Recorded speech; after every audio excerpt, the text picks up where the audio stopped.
A rarity is being performed in the NFL today. A number of teams are handing out an unrestricted free agent tender. This allows a player to count as part of the compensatory free agent group if they sign with another team before the compensatory formula deadline. That deadline is May 1st. And the players who have been handed that today, Chargers running back J.K. Dobbins and the Browns with wide receiver Elijah Moore. Moore visited the Bills yesterday. If either player does not sign with the team by the start of training camp, the teams will then have exclusive negotiating rights, and the players will be making $3.4 million if they do play on that tender. Some other contract news today. The 49ers handing out one of their big extensions as tight end George Kittle is signing a 4-year, $76.4 million extension. $40 million of that is guaranteed. And the Chiefs, they have picked up fifth-year options on both cornerback Trent McDuffie and edge rusher George Karlaftis. 4 games in the NHL tonight. Toronto and Carolina, they have 3-1 series leads. Toronto hosts Ottawa at 7, while New Jersey is in Carolina at 7:30. Then 2 series are tied at 2 games apiece. 9:30, Minnesota at Las Vegas. Then at 10, the Kings host the Oilers. In the NBA, it's 4 games as well. The Pacers, Knicks, and Celtics all have 3-1 series leads. The Pacers host Milwaukee at 6. The Pistons are in New York versus the Knicks. And at 8:30, the Celtics have the Magic in town. While at 10, it's Denver hosting the Clippers. That series is tied at 2 games apiece. And then in baseball, the Bisons, they're in Iowa against the Cubs at 7:30. It's going to be over on our sister station, the Bet 1520. The Yankees are in Baltimore versus the Orioles at 6:30. And then at 7, the Blue Jays host Boston, while the Mets have Arizona in town. And on the Mets, they are the first team to hit the 20-win mark. That's your Paddock Chevrolet Sports Update. Paddock Chevrolet celebrating 90 years of being your hometown dealership. I'm Zach Jones for WGR Sports Radio 550.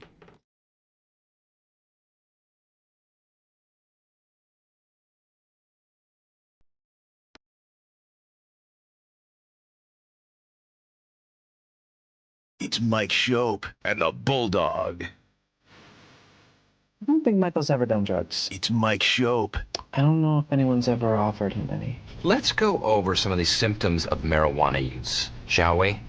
You tell me who this sounds like. It's the Bulldog. Slow moving, inattentive, dull, constantly snacking, shows a lack of motivation. It's Mike Schopp and the Bulldog on WGR Sports Radio 550. Okay. Everybody take a breath today? Or no? Day 2? I forgot how to breathe. Did it take effort? Gonna need Do you have to remind yourself to breathe? Is it one of those? Only when I'm sleeping. My wife still tells me I don't have the machine going anymore, and I there's long gaps in my. You breathing. had a machine, yeah. That was tough. Twitter came through yesterday. I late in the show yesterday. I'm like, what have we got here? Like, is this going to be an off season, weeks, months of like getting after Brandon Beane? Not just for, and not everybody was bothered, but like yesterday's performance, but like sort of everything ended up on our table yesterday. Everything that happened with the Bills. And I was sort of not expecting that.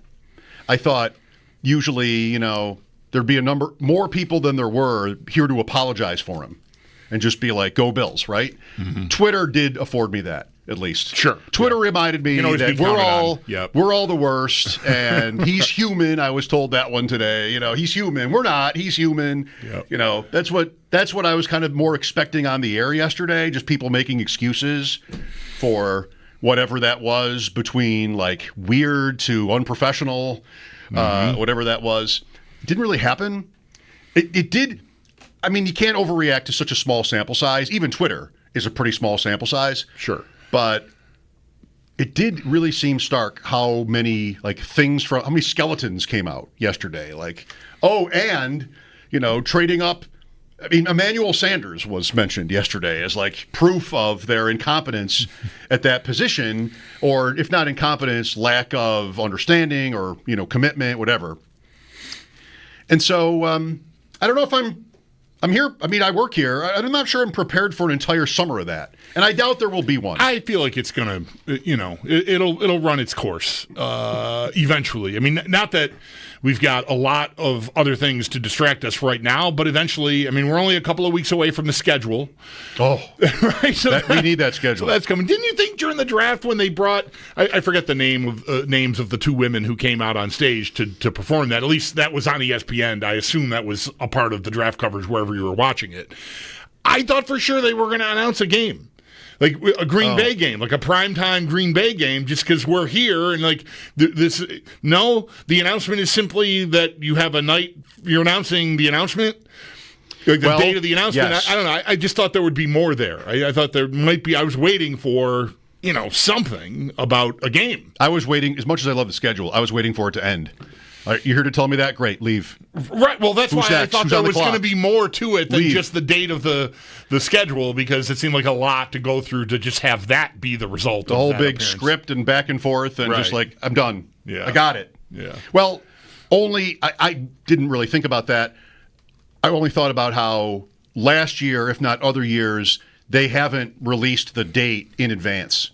More than like a day or two. Right, in we're advance. usually guessing for a while, and then it just comes up like on a Monday, like, hey, it's going to be Thursday. It's going to be Thursday. Like yeah, right. In this case, May 14th. So that's all right. You can count that down. Yeah, I will. Yeah. Be doing that. I want to get to May 1st, probably. yeah. I think, I think when this week ends and we begin next week, I feel like the schedule watch will be kind of a somewhat semi-regular portion of maybe replacing what wide receiver do we want the Bills to pick. Maybe. As a semi-regular, if not flat-out regular segment on the show. 4, 9. So it's 12 shows away. All right. I might start a new working schedule. Oh, right. I was working on one, and then I made a mistake on it, and I just was done. But I might want to get back to that. Oh, right. You used a different font for a home game, and it was supposed to be a road game, or vice versa. I mixed or something. up where the games against the NFC North teams were. Yeah. I had it backwards. You can't stand for that. You can't stand for that. No, We'll have to start over. Well, the draft is over, and it is Tuesday. How about a fresh look at the AFC by way of the reverse AFC power rankings, powered by Empire Electric, your residential neighborhood electrician. Visit EmpireElectricians.com. Who had a good draft, who didn't. I have the PFF grades for each team. If you want them, if you want me to pick a different site, I will. These were a little bit nice. I'm fine. A little bit on the generous side, I thought. I'm fine with that. I have not looked at all of the PFF grades, so I'm prepared to step in it here by, dinging teams that I have traditionally dinged in this segment who may have, I don't know, is there an A+++ in the grades, or do they stop at A? I've seen an A+, I think, but Okay. I'm not sure I've seen 2 pluses in one place.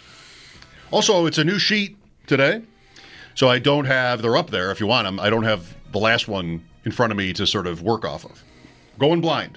Ooh, wow, what a commitment. I will look at the names of the teams, but I will not look at Yeah. It wasn't last week either, whenever the last time we did this was. It's only been like 1 or 2 in a month or so.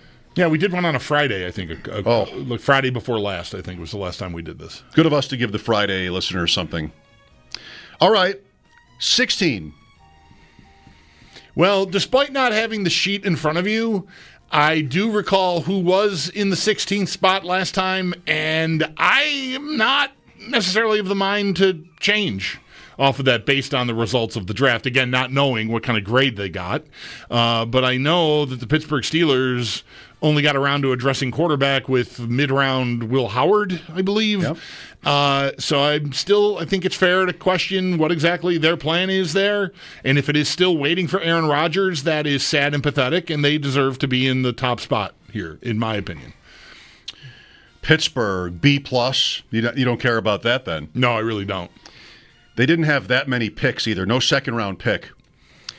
I think I could get there. I like the Jets. I'll nominate the Jets for this. No quarterback pick either. It's Justin Fields for now. Tackle, tight end, corner, just sort of their draft, I think. Also B+ from PFF. I do think they might have the makings of sort of getting their offensive line together, which will be a nice step once they find someone competent to play behind it, which they, to me, clearly still do not have if their plan is Justin Fields, and it seems pretty clear that that is their plan. For now, at least. Yeah. I'll go with the Jets. I'll go Pittsburgh. They kind of feel like they're in no man's land. Okay.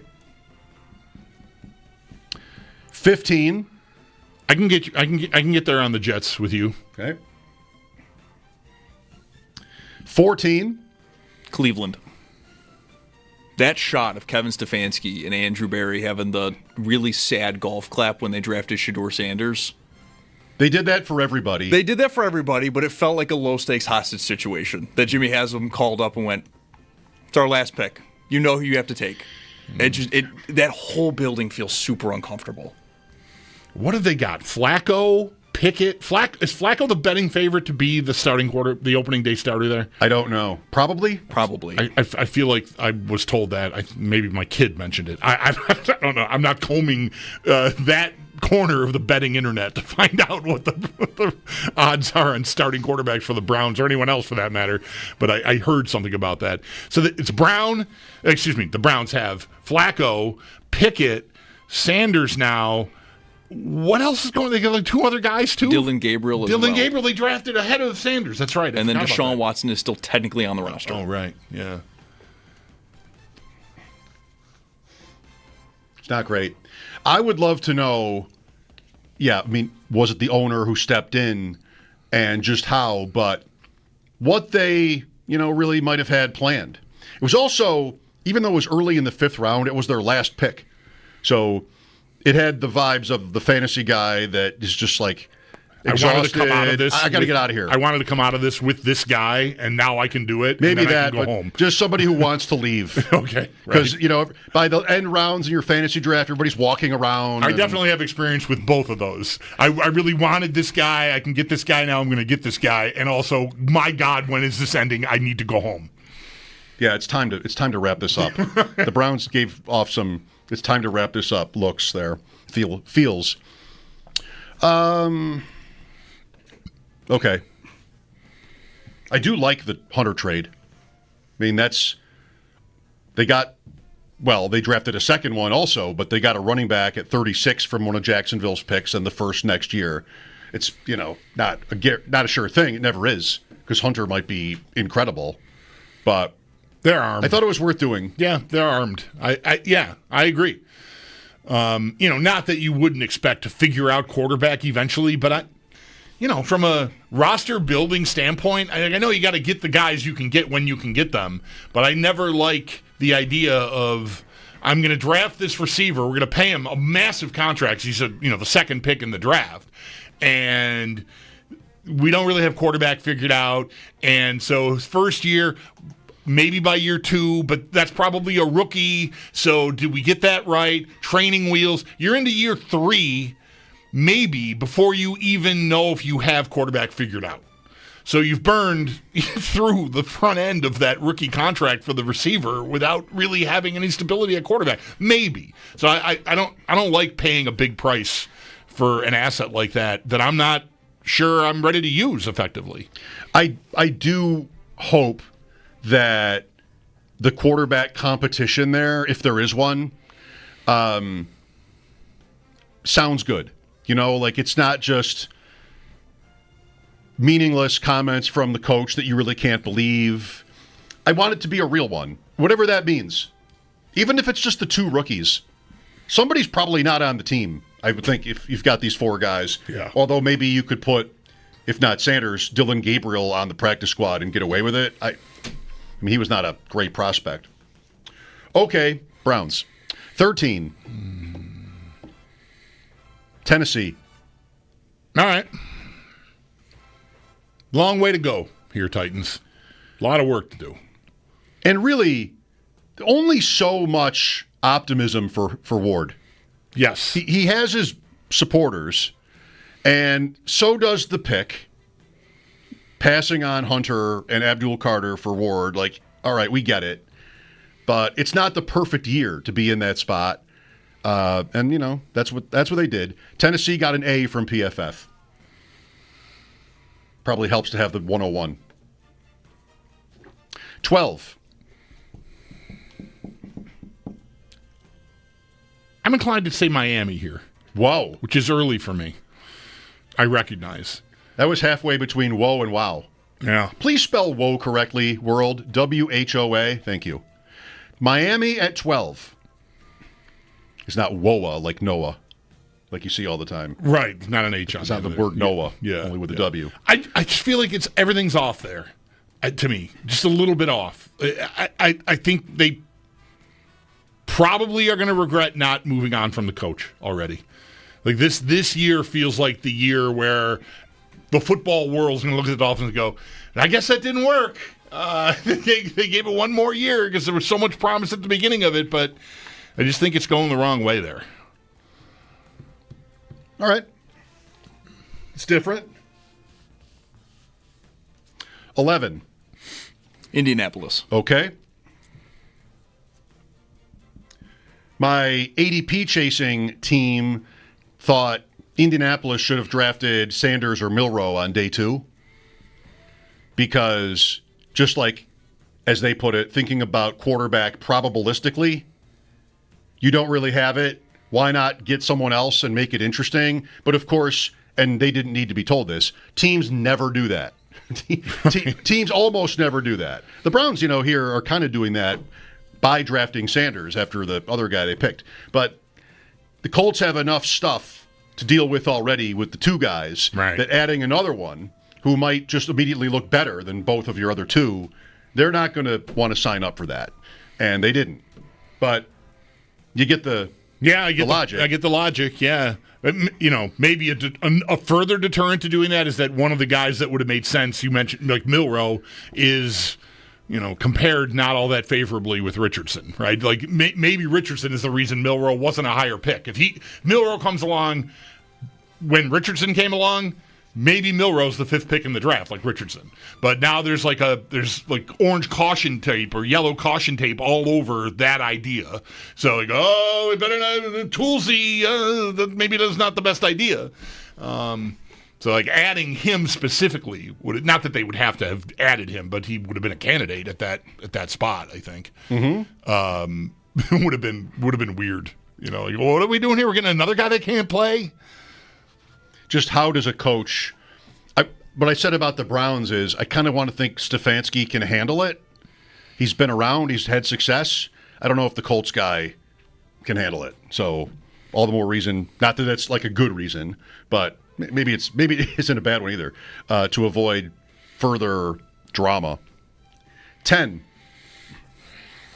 Patriots or Raiders, right? Or Jacksonville. I want to give Jacksonville a little respect for the Hunter trade. I feel like that's so. I'm not going to get to them yet. I'll say New England. I think I want to say Jacksonville though. Oh.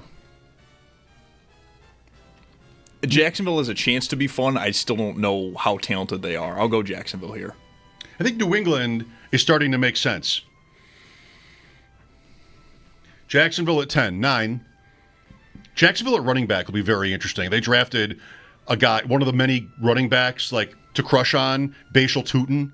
They did it early in round 4. They still have ETN. They have Tank Bigsby, who came on last year. That's crowded. And it may be that Tutin is immediately their best, but he's also a 4th-round pick. New coach, though. Anything's possible there. Right. This is the guy the coach picked. 9. And the coach certainly was not hesitant at all to put Bucky Irving in last year on offense. In Tampa, anyway, right. It was his call. But that's right. He was the offensive coordinator in Tampa. Right. So then Raiders next. What do you want to do here? It was Raiders in New England, and then Jacksonville stormed in. I'll go New England here. I'll say Raiders. Ooh, I get to be tiebreaker. I generally feel like New England is going to be better sooner than the Raiders. I don't know when that will be exactly, and I don't know if that will be, 8-7 or 7-6 for each side, but I think I'll go Raiders first. Okay.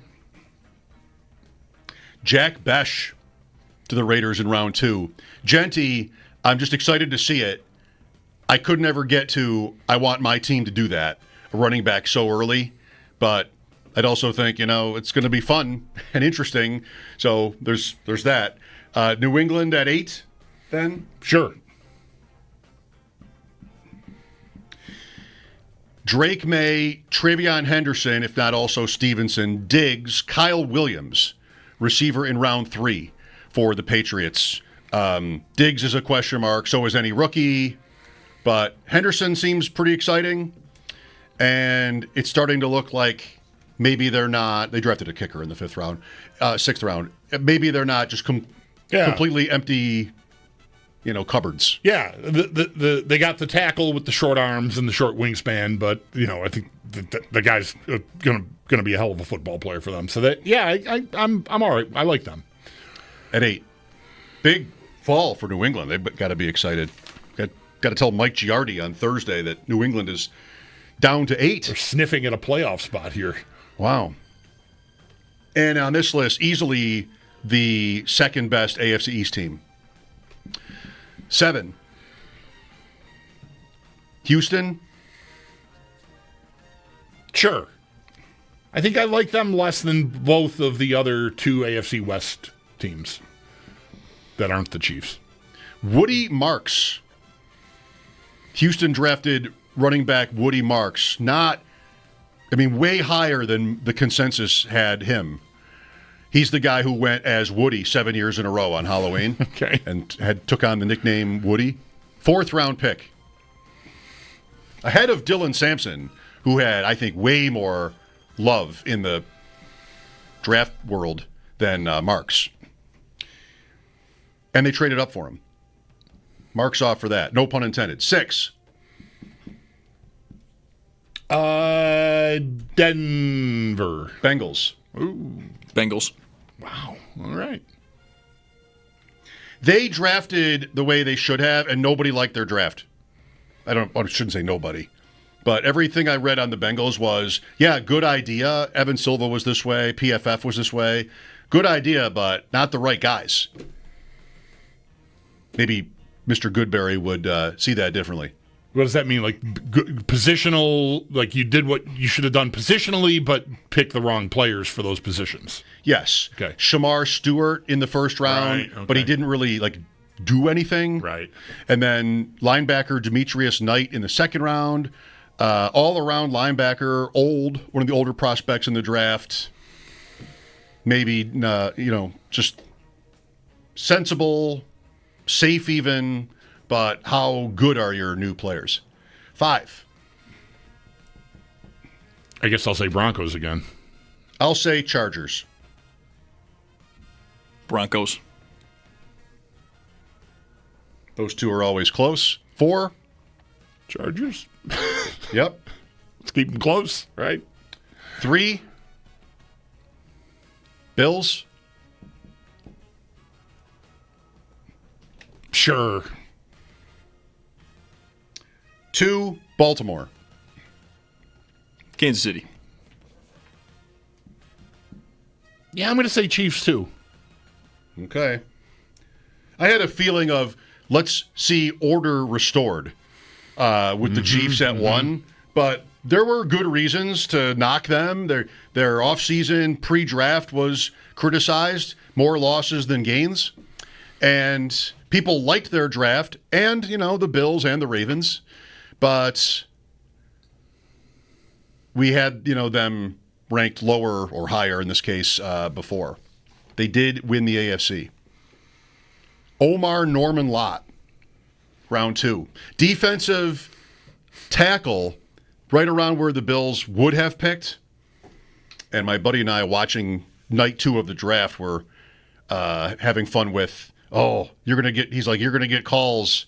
The Bills could have had Omar Norman Lott if they had just Stayed put, right? Stayed put. So we're going to be doing Xavier Worthy / Keon Coleman with, what's this guy's name again? Omar Norman Lott. And TJ Sanders? Yes. Yeah. Yes. Arguably the best true pass rushing defensive tackle in the class. Look out. Know the name.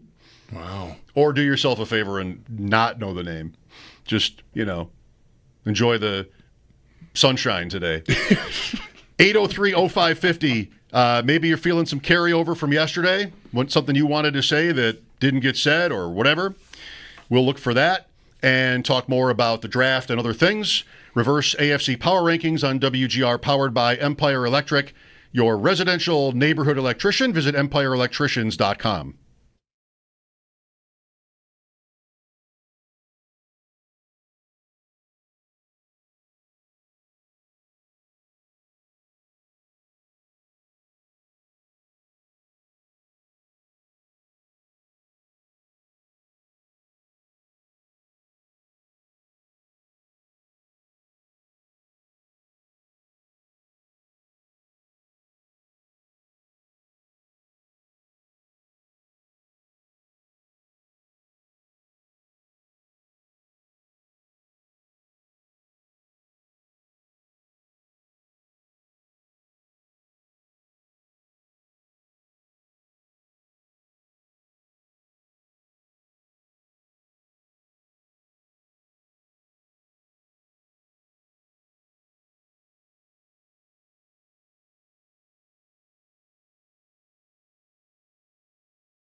There's going to be more transition on defense. And, we just felt we needed to kind of add some free agent depth, which we did on the D-line. We added Joey Bosa, Michael Hoyt, Larry Ogunjobi. But then we looked at the depth of the draft. When we started in February, we felt like there was going to be a good number of D linemen that we would have an opportunity at some point early in the draft. Not necessarily first round, which we got a corner, but the next 2 picks lined up for us to take D linemen. And so we weren't going to turn away from it with the value that we had on our board. Brandon Beane on with Pat McAfee. Beane is getting around. And that's not a bad thing. I hear he's doing Donahue tomorrow. That's still on? No. Phil Donahue has died. Passed away. I have some sad news for everyone. Oh, boy. Phil Donahue, no longer with us. So that's not a thing tomorrow. That's not. Okay. What would be the actual show? What's next? The View? You go from us to One Bills Live, View? rank them. The View. The View. Is that McAfee, still on? The View. Yeah. Yeah. Or like Kimmel. Sure, yeah. Or Ship Chasing. The guys from today were like, so what happened? Right. Yeah. Right. What did he say? Right. I saw it. What happened actually? Yeah. I'm still not really all that sure what happened, actually. I mean, mostly, I don't know. Like these things are, it's a runaway train kind of thing. Like it gets interpreted in a certain way, and we've all watched these sorts of things unfold, on social media and in sports and in just pop culture in general, where like it's the way it's being consumed on a mass level is not exactly accurate to what exactly happened. Like it's being sort of misinterpreted to an extent. Like, yes, Brandon Beane yelled at the guys on our morning show for loving the idea of drafting wide receivers, but he reacted to something that like barely should have registered, and when in truth they spent the most part of their show leading up to his appearance talking about the picks that he'd made and them being good ideas, understanding what they were doing. And like Beane was just waiting to come out the top rope mad about receivers because we've all talked about, and they've talked, Jeremy's the wide receiver train. But it was not happening on the show. Like the idea that the Bills draft was getting attacked is not true, but it's too late. Like there's no changing that. That's how it's being reported. That's how the video tells that story. That he's mad at them, and you just assume that they must be guilty. He's yelling at them, but it really didn't happen that way. But there's nothing you can do about it. So that's all I have to say about that part of it right now. I don't know that I want to say anymore because you can't fight the tsunami. Like the tsunami's coming. It came. It wiped everything out. And here we are. We're just sort of left here. As far as the station goes, there's a benefit to it, of course. Like you get a lot of attention. No, it's not the point of any of it, but you do. Right. When the GM goes off on your station, even if it's not about you, you run with it. That's the things people who comment on this stuff just cannot seem to understand is baffling. But a lot of people get it. That's what any radio station would do. Yeah. And it doesn't matter whether you're at fault or you're not, because that's a judgment call anyway, and it's still something that people are interested in. So that's pretty basic stuff. What is ironic, like you said, is not just what they were saying or not saying before it happened, but like yesterday we're talking about it all day, and a couple of different times, one in particular later on in the show, somebody called up to say, well, who are they supposed to take? And, fair question. Yeah. I don't know. It was not it was not last year's draft where if the Bills, and their needs were different, like they weren't like so vacant at corner for one last year, but if the Bills passed on receiver at, what was it originally, 26, eventually 33, and picked defense then. 28, but yeah. 28? Yep. 28 to 32 to 33? Okay. If they had done this last year with all those receiver options, including Coleman, including Worthy at the time, including Ladd McConkey and more, if they had done that, that's different than doing it here. And plus they have Coleman, and they didn't last year. So Their needs were a little bit, well, they definitely were different overall team-wise, and wide receiver, they were not as short, I guess I would want to say. And the draft was not as rich. Had Matthew Golden fallen, had Ibuka fallen, had Burden had a little bit more hype, and people weren't poking holes in him, but instead sort of focused on his talent, then they have something more if the Bills pick cornerback at 30, but they still with that needed a corner. That's totally reasonable. It really, what yesterday brought out, and there's nothing bad about this either. It's right. The perspective is called for. Yesterday brought out, okay, look, how many years has it been? How many times have we kind of learned the same lesson? How many new research projects do we need to see about the importance of the wide receiver position versus run stuffer? How much more of this do we need to go through before the Bills act accordingly? And even if they have good receivers, which even that right now is debatable, even if they scored 30 points a game, certainly also a debatable thing.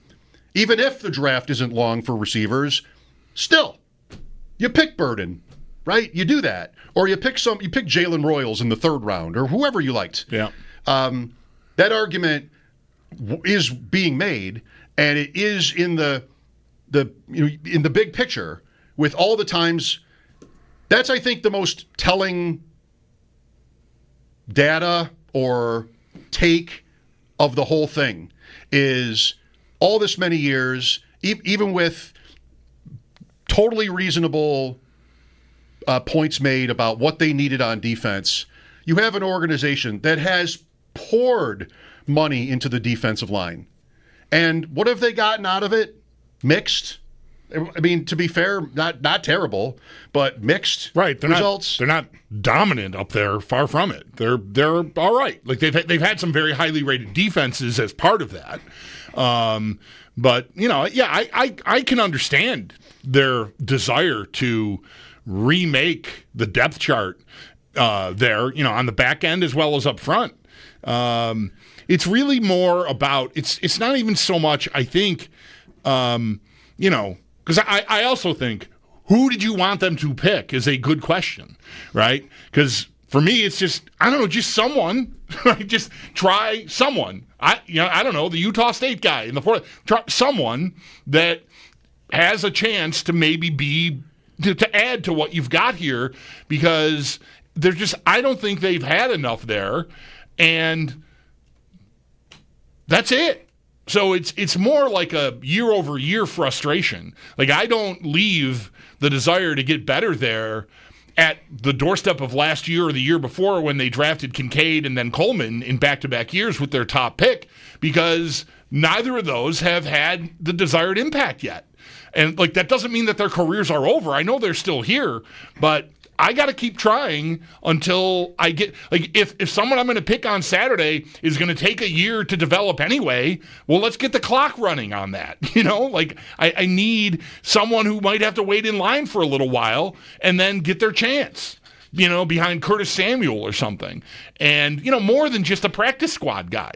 I just don't feel like they've been very active in trying to do that. The pipeline doesn't feel... They've got guys, I know. There are guys on the practice squad, but I just don't know how promising any of that is. And so I'm just kind of always looking for another guy, is really all there is to it. So I don't think you should feel like you're all set because you drafted Keon Coleman last year. And if it comes, your point, among your points is if it comes at the expense of a second defensive tackle or defensive lineman or corner, then so be it. Right. That's a small price to pay, it would seem. Yeah, I think the way I understand what happened yesterday, I know this because Jeremy texted me when we opened our show talking about this, is I think I said I didn't hear the exact run-up to it, but I'm pretty sure they weren't just clobbering Beane and the Bills for not drafting a receiver. Jared told me all he said when they were getting done with Sale that Beane might have been on hold for, but I don't even think that was the case. But the only thing he said was, I want to ask him if they prioritize receiver sort of in kind with the way the league appears to. That's it. And so I don't know, what he was responding to, but it doesn't sound to me here, more than a day later, like it was the show. Well, it's but I don't know. It's not the whole league. And I don't know if we even need him to answer the question, because we know, especially after yesterday. That's what yesterday was good for, was because he lost his temper. He told you, he made an argument for why he doesn't think they need somebody, as opposed to the usual, well, you can always, improve your football team, that kind of thing. You're always looking. You're looking for anybody. If the guy was there, we would have picked him. He went on to say that later. But when it was Raw, he's like, not fantasy football, 30 points a game, winning football, right? We don't care who gets the ball. He even kind of said also, we don't care who the quarterback is. Like, just to sort of accentuate the point about, it's not about who the players are. Well, I mean, sure it is. Because some guys are better than others, and if you had, just if any team, you're going to want to feed your best guys. And the Bills, to whatever extent this is by design or not, they don't have anybody in the passing game that needs to be fed, quote unquote, right? Like Diggs was. Diggs, I'm already feeling exhausted by just from a few minutes of this today, but as we know, Diggs was very successful, but not so successful at the end of the season and in the playoffs, enough times, which I think might have made it easier for them to divorce him, to get a divorce with him. That was a lot of off the field too, and just personality conflicts. If he'd been coming off a game where he looked like he was at the height of his powers or something, that might have been harder. Like if the end of the season had gone differently, but we know how it went, and so there was enough support that I think they felt like we can do this and keep moving. What I didn't anticipate is that they would not suffer from it at all. They really didn't, and that is a part of Beane's point. And he's got that there is scoreboard there, and I respect that. I just, my question is, can you expect to continue to live that way? And I guess we'll find out.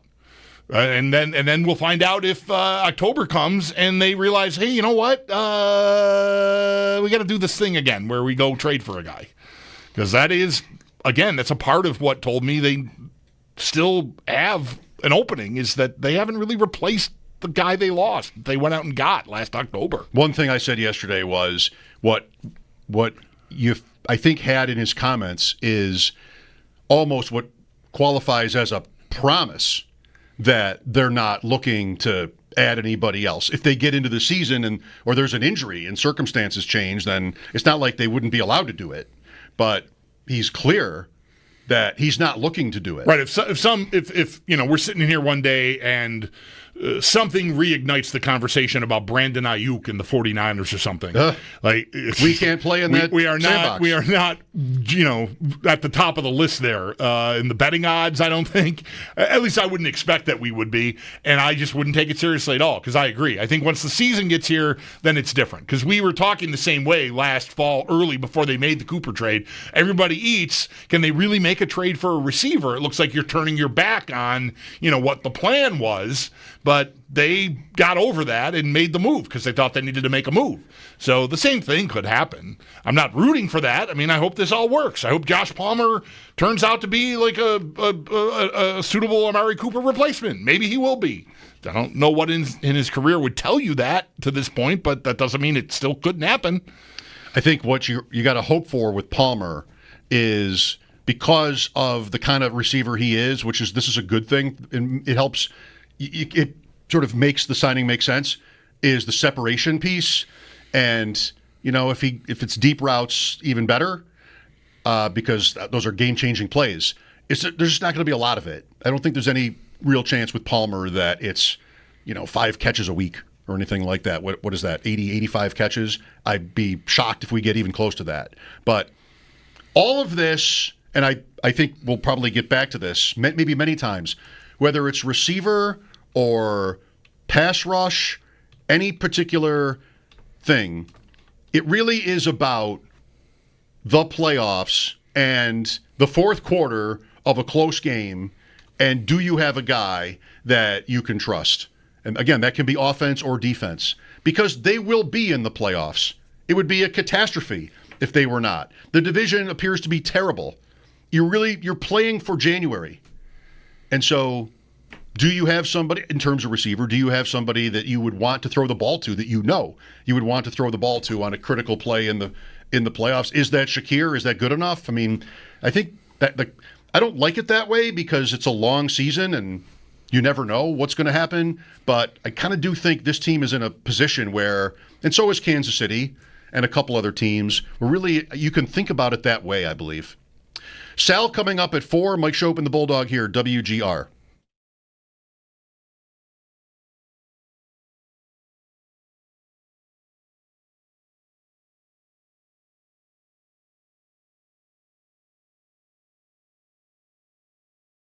Attention.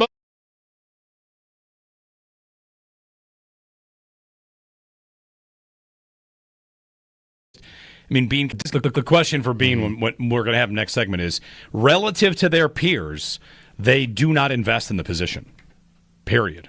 Right? Mm-hmm. Would you even dispute that? That relative to their peers, you had teams with full receiver rooms that love the guys, that think the next guy's going to pop, and they drafted him anyway. So whether it's a decision or if it's just, I mean, Beane kind of said the way the board fell, it was never really there for them where the top guy was a receiver on the board. So to me, it looks like relative to the league, they undervalue it as much as anybody.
Sal Capaccio coming up in about 12 minutes. Mike Schopp and the Bulldog here. Here is Jason. Hi, Jason. Hi. I just wanted to talk a little bit about the Bills' offense. It's a weird offense to talk about. The 30 points a game is correct, and Beane mentioned that, and he was right to. But when you watch our teams, a lot of times Josh makes a miracle happen several times throughout a game, and that's where these points come from. And sometimes in the playoffs against a better defensive coordinator or a better team, things do seem to tighten up where the idea of Josh make it happen, you can feel that several times, most notably in the Bengals game a couple of years ago. And so I think it's fine to be worried about, having a guy who creates a matchup problem. And I think, Keon Coleman might be that guy. He might not. I'm a little bit pessimistic. Yeah, I'm really hoping, he works out. And maybe Beane's getting a little frustrated because of those picks not working out. But, it's a weird offense. Objectively, we're phenomenal. But when you watch it, you know that it's a lot of Josh Allen magic, and it's hard to count on that. And we're privileged to be able to talk about this because you do start fine-tuning when you're 1 game short every year or 2 games short every year. And it's just a weird offense to talk about. It's hard to analyze. He makes you, Alan, thanks, Jason. Alan makes you wonder, or always be willing to debate, perhaps, just how good everybody else is, And obviously the Bills have gone a long way with what they have, and it's not like everybody's a bum or anything like that. But the surrounding talent, it's kind of always somewhat of a mystery. You don't want to see him miss games, but what would it look like? Would guys, would they survive it, or would they just be inept? I don't know. But I tend to feel the way the caller does, that he is most of it. I mean, Dawkins is good. Diggs was great. He was most of it, is for them. Let's get Charlie in real quick. Go ahead, Charlie. Hi, guys. How you doing? Good. Thank you, Charlie. Good. Listen, I'm just calling again. I'm on this rant about the Bills winning a Super Bowl. And I'll say this real quickly. When I was, many years ago, played for the campus school in Kent East, I was one of those 5'10" leapers with a great heart and great desire. But when I came up against Ray Morningstar and Dave Townsend and Duke Brundage, I was just too small. Us drafting a small, fast, I don't care if he was the fastest in the country, a 5'8", 5'10" guy going up against a Randy Moss, it won't happen. And at the end of the game, in the Super Bowl, when the money's on the line, or the championship game, those guys can't stop the ball from being caught. We need a big, tall, fast guy. So, and again, same thing, middle lineman. I mean, we got a great heart, a guy, he's 6 foot tall. We need a 6'5" big man. And so I'm really about size. And I wish the Bills would stop drafting these little guys with great talent and heart, but can't compete in 2025. Thank you so much. Okay. I don't know what proof there is of any of that. Maybe there's more in high school. They did draft one of the biggest guys in the draft. You want to... In Deion Walker. But anyway. You want a great corner, but he has to be big at pick 30? No chance. I don't. Have you ever? I don't think I've ever seen a 6'5" corner. By the way, I don't think they exist.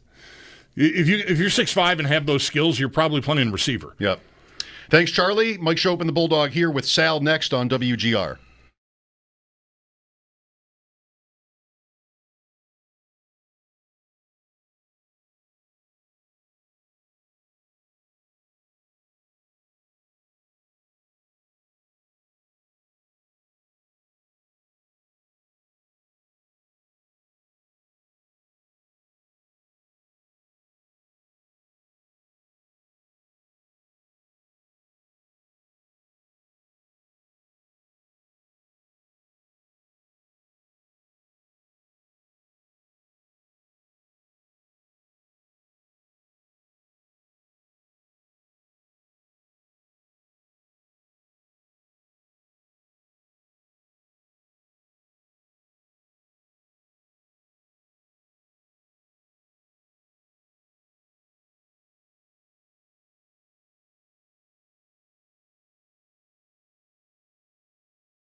A rarity is being performed in the NFL today. A number of teams are handing out an unrestricted free agent tender. This allows for players to count as part of the compensatory free agent group if they sign with another team. The players that is being handed out today are the Chargers with running back J.K. Dobbins and the Browns with wide receiver Elijah Moore. Moore visited with the Bills yesterday. If either player does not sign with a team by the start of training camps, those teams will have exclusive negotiating rights, and if the player does play on that tender, it will be for $3.4 million. The 49ers have gotten one of their big extensions out of the way. Tight end George Kittle signing a 4-year, $76.4 million extension. $40 million of that is guaranteed. And then the Chiefs, they have picked up the 5th-year options for both cornerback Trent McDuffie and edge rusher George Karlaftis. 4 games in the NHL tonight. Toronto and Carolina have 3-1 series leads. Toronto hosts Ottawa at 7, while New Jersey is in Carolina at 7:30. Then we have 2 series tied at 2 games apiece. 9:30, Minnesota at Las Vegas. Then at 10, it's the Kings hosting the Edmonton Oilers. In the NBA, 4 games as well. Pacers, Knicks, and Celtics all lead 3-1. The Pacers have Milwaukee in town at 6. 7:30, Knicks host the Pistons, and then at 8:30, the Magic are in Boston versus the Celtics. While at 10, Denver hosts the Clippers. That series is tied at 2 games apiece. And then in baseball, the Bisons are in Iowa against the Cubs at 7:30. That's going to be over on our sister station, the Bet 1520. While the Yankees, they're in Baltimore at 6:30. Then at 7, it's the Blue Jays hosting Boston. And the Mets, they have Arizona in town. And for the Mets, they are the first team to reach 20 wins this season. That's Paddock Chevrolet Sports Update. Paddock Chevrolet celebrating 90 years of being your hometown dealership. I'm Zach Jones for WGR Sports Radio 550.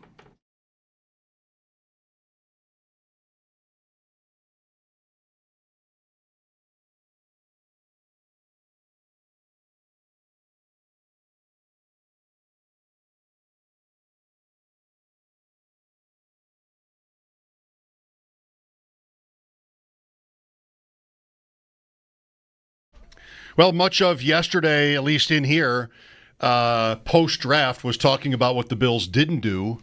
What they did do, among other things, is load up front on defense. Sal Capaccio with us now on the West Her hotline.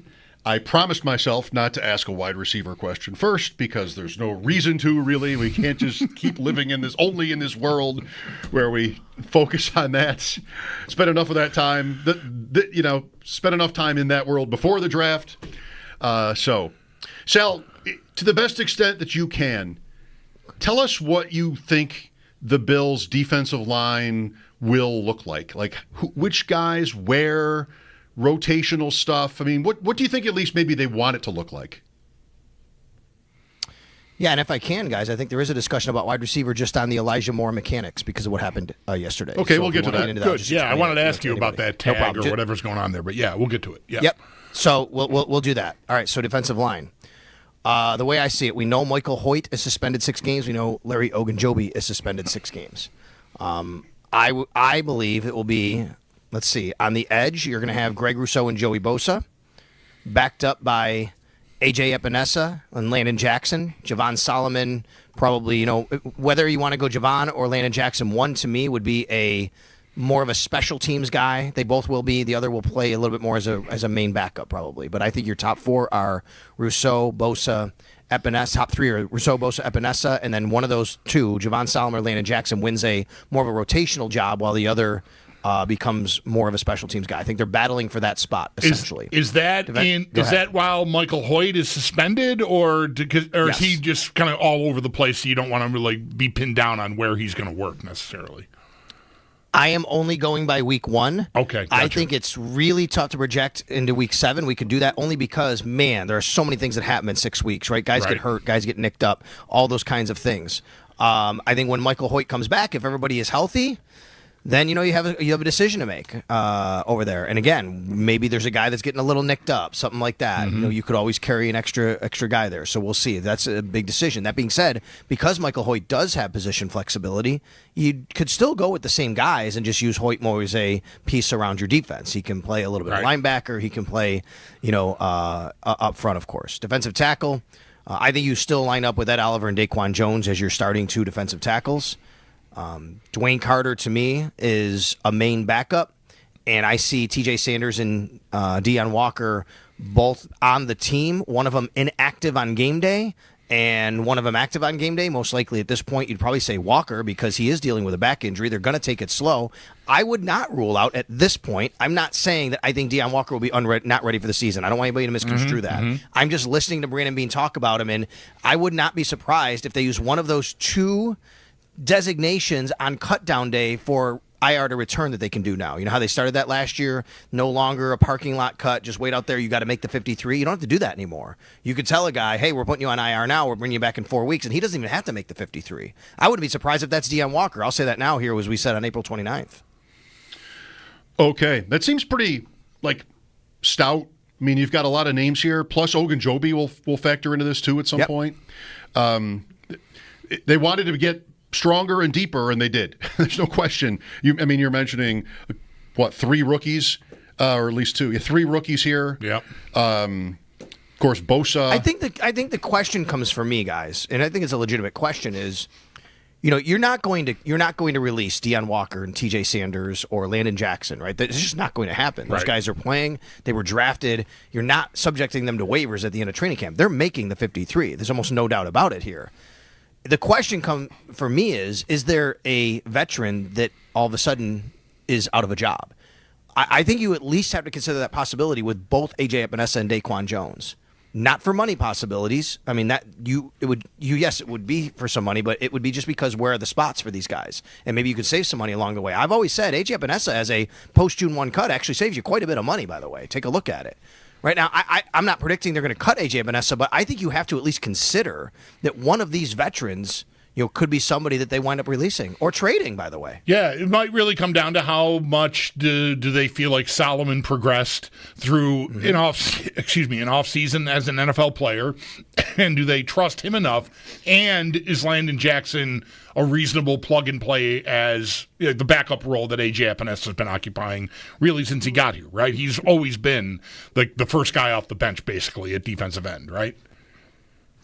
Yes, and you are saving 2.7 AJ. It's still a 4.7 dead cap charge, so a little bit more than I thought there. I'm not, like I said, not predicting it. Yeah. Maybe Javon Solomon. I mean, they traded Bam Johnson, Daryl Johnson, a few years ago on a rookie deal, right? I mean, a lot of times that could happen too. So you just, at some point, I think there's got to be something giving. And I always say, but we know this, guys. Injuries happen, and sometimes guys find their way to IR or some sort of other list because they just aren't able to play yet, and then kind of the numbers work themselves out. Can be a trade that happens right before the season. Into training camp, teams make cuts, and then you see moves like that made sometimes. Let's talk about corner. So, of course, Maxwell Hairston, first-round pick by the Bills. Trey White brought in, Dane Jackson as well. What do you think that might look like? Sal, do you think Hairston, or not necessarily, sort of the expectation would be that he would start? Or do you think maybe the Bills would want to get a real look at it? I think you have to expect him to be able to start if you draft him as your first pick. But we have already seen evidence of that does not guarantee you anything. They started a 6th-rounder over Kyrie Elam in 2022. Now, he did play a little bit early on. Even in that first game, Kyrie Elam played. It just didn't obviously work out very well. So I think you at least have to. Here's the difference, though. In 2022, you had a 6th-round pick that was battling for that job and wound up getting it. Here in 2025, that would be either Tre'Davious White or Dane Jackson. And I think you feel more comfortable. So if Max Hairston doesn't get it right away, I think the Bills are probably a lot more comfortable than what they might have been in 2022 of turning to someone else. And I have to think back on 2022. Would have been Dane Jackson here, as well, but not a guy that they were going to put in at the starter. I have to go back and look where that was. But you guys get the point here of White or Jackson at least give you the opportunity to say, okay, we can put a guy in there that we're very comfortable with. Obviously, Christian Benford's going to be on the team. I don't discount that White or Jackson could be released. To me, it would be more likely Jackson if you get to that point, just for, you bring back Tre'Davious White for what he means to the organization, what he's meant. You're not giving him a ton of money, but it is close to $3 million guaranteed. That's not Dane Jackson, right? Dane Jackson signed for less than that, I believe. So I think money-wise, that matters. I think Jamarcus Ingram is on this team because he just is so versatile for them. He can play inside, he can play outside, he can play safety for them. Just something, he's a very good special teams player. We know that, or at least somebody they count on a lot for that. What it's interesting to me is I think there's a battle between Jordan Hancock and Cam Lewis for the who's going to play the backup nickel, and then the other guy will be the backup safety. So I think they're both probably on the team, just which role. Because this may be able to allow Cam Lewis to be more of a really kind of a specific player instead of, hey, we have Cam Lewis and we can put him anywhere. And he's been really good in that role, no doubt. I had John Scott on today from Channel 2. John said he had an interview with Cam Lewis he did last year, I think it was, and Cam said to him he's more comfortable at nickel than he is at safety. The Bills have a new nickel coach. They brought in, and I can't remember the guy's name from the New England Patriots, but anyway, they brought in a new nickel coach. They had one last year. I don't know if it matters or not, but maybe this is something where they say, okay, Cam Lewis is now just going to be the backup nickel, and Jordan Hancock becomes a safety. I think Damar Hamlin doesn't have to be on this team. They didn't sign him to it. It was a minimal deal. You signed Derek Forrest. Maybe Hamlin and Forrest are fighting for a job. I think that's how it could shake out. Yeah, with the guys that they had already brought in, the veterans like Dane Jackson and Tre'Davious White, keeping Hamlin around like you said, and then you've got the rest of it, the guys that they just picked, right? Strong and Jordan. It feels to me like maybe some guys back there should be on notice, that the depth chart could change. I don't know, you sound pretty sure that Ingram is locked in, but he and Lewis were the first two guys I thought of. Are they drafting guys here to try to upgrade the depth behind the starters? Because I don't think either Strong or Hancock are guys that they're looking at right now. I mean, we all know, right? Benford was a 6th round pick and came in and outplayed the 1st round pick and ended up being a starter. So you don't want to rule anything out, but I'm thinking about depth pieces and they've set up competition here up front and in the back end too. Not so much at linebacker. Yeah, this is where I think contracts and money matter. So Jamarcus Ingram was an exclusive rights free agent. They were able to tender him at the very minimal offer and keep him on the team. And I think that matters to who he is and what he does for them. Because next year he'll be a restricted free agent. You still have controlling rights to him. If you wind up moving on from him, that's not the case. It doesn't have to be the end-all be-all, but I think in that case, that makes it different. You waive him, he's still subject to waivers. You waive Cam Lewis, he could very well sign with another team, but he's not subject to waivers anymore. He's been in the league long enough. You could still get him back, right? I mean, if something happens. So if you want to go down that road, I think Jamarcus Ingram's a guy that would, I think right now be locked in, but boy, I mean, I was actually looking at it today. I'd have a tough time making a 53 right now, to be quite honest with you guys. I mean, there's some tough decisions they're going to have to make. With Sal Capaccio, who's got a grid that he keeps running of the roster, 76 players at this point around the Bills? It's going to be 88 soon because I think by next week when they open rookie minicamp, I think there's going to be 12 guys who wind up signing. Okay. Street free agents, you mean, right? Yeah. Undrafted guys. Undrafted free agents, yes. Right. All right, so let's buzz through Elijah Moore here. I hope this isn't too convoluted, whatever the rules are in this, but the Bills had brought him in for a visit yesterday. It's kind of funny with all the wide receiver mania here yesterday, but that was happening too. Beane acknowledged it. But the Browns did a thing today that how much tougher would it make Moore to be a Bill signing? I think it might make it more challenging because if he wants to get a bigger payday, a better payday, it's probably clearly more with the Cleveland Browns unless the Bills are willing to go over the $3.4 million. He doesn't have to. He can sign for less than that. But the way this is going to work now is this. If he does not sign with any other team by July 22nd, the only team he can sign with is the Cleveland Browns. That's the deadline. He can negotiate with any other team. He can sign with any other team until July 22nd. Once that deadline hits, he plays for them on a guaranteed salary of $3.4 million. That's what he's making. So he can wait it out and say, I'm going back to Cleveland at $3.4 million. That's fine. If he chooses to sign with another team, it can be for whatever money. It could be more than that. It could be less than that. If that happens before the compensatory pick deadline, which is on next Monday, I believe. I think I have to look at exactly. I think May 1st has been the deadline. I have to exactly know. I think every year it kind of moves a little bit. Mm-hmm. It's coming up, though. If that happens, he is eligible for the Browns and for the team signing him to qualify for compensatory picks, which means the team signing him has to count him as an add. The team releasing him, the Browns in this case, could count him as a leave. So the Browns just sort of protecting themselves, trying to get an asset if the player leaves. It it does create a floor, like you're saying, of whatever that tender, 3.4, I think you said. So you might feel like, it doesn't have to be, if he thought there was a better opportunity here or anywhere else, for that matter, for $1.5 million or whatever, he could do that, and nothing changes with the formula and the compensatory part of it. But it does sort of feel like if you're going to sign him, you probably got to beat 3.4, at least match 3.4 million. It sounds to me that way, unless he just doesn't want to go back to Cleveland and the money's close, right? And like, hey, I'd rather go somewhere else, have an opportunity somewhere because it didn't work out here for me. Yeah. That feels like the case, yes. Where did this rule come from? Yeah, the first time I ever heard of it was yesterday when, like, it was shortly after Moore visited. I saw something about that, the Browns doing this, and then today there was a story about the Chargers doing it with J.K. Dobbins. First two times I'd ever heard of this possibility. The first time I heard of it, I believe the Patriots had done this with one of their running backs. I don't think it was Mike Gillislee. It was right around that time period. I can't remember who it was. And it was the first time I had not known about it either. I'm like, wait a minute, what is this thing?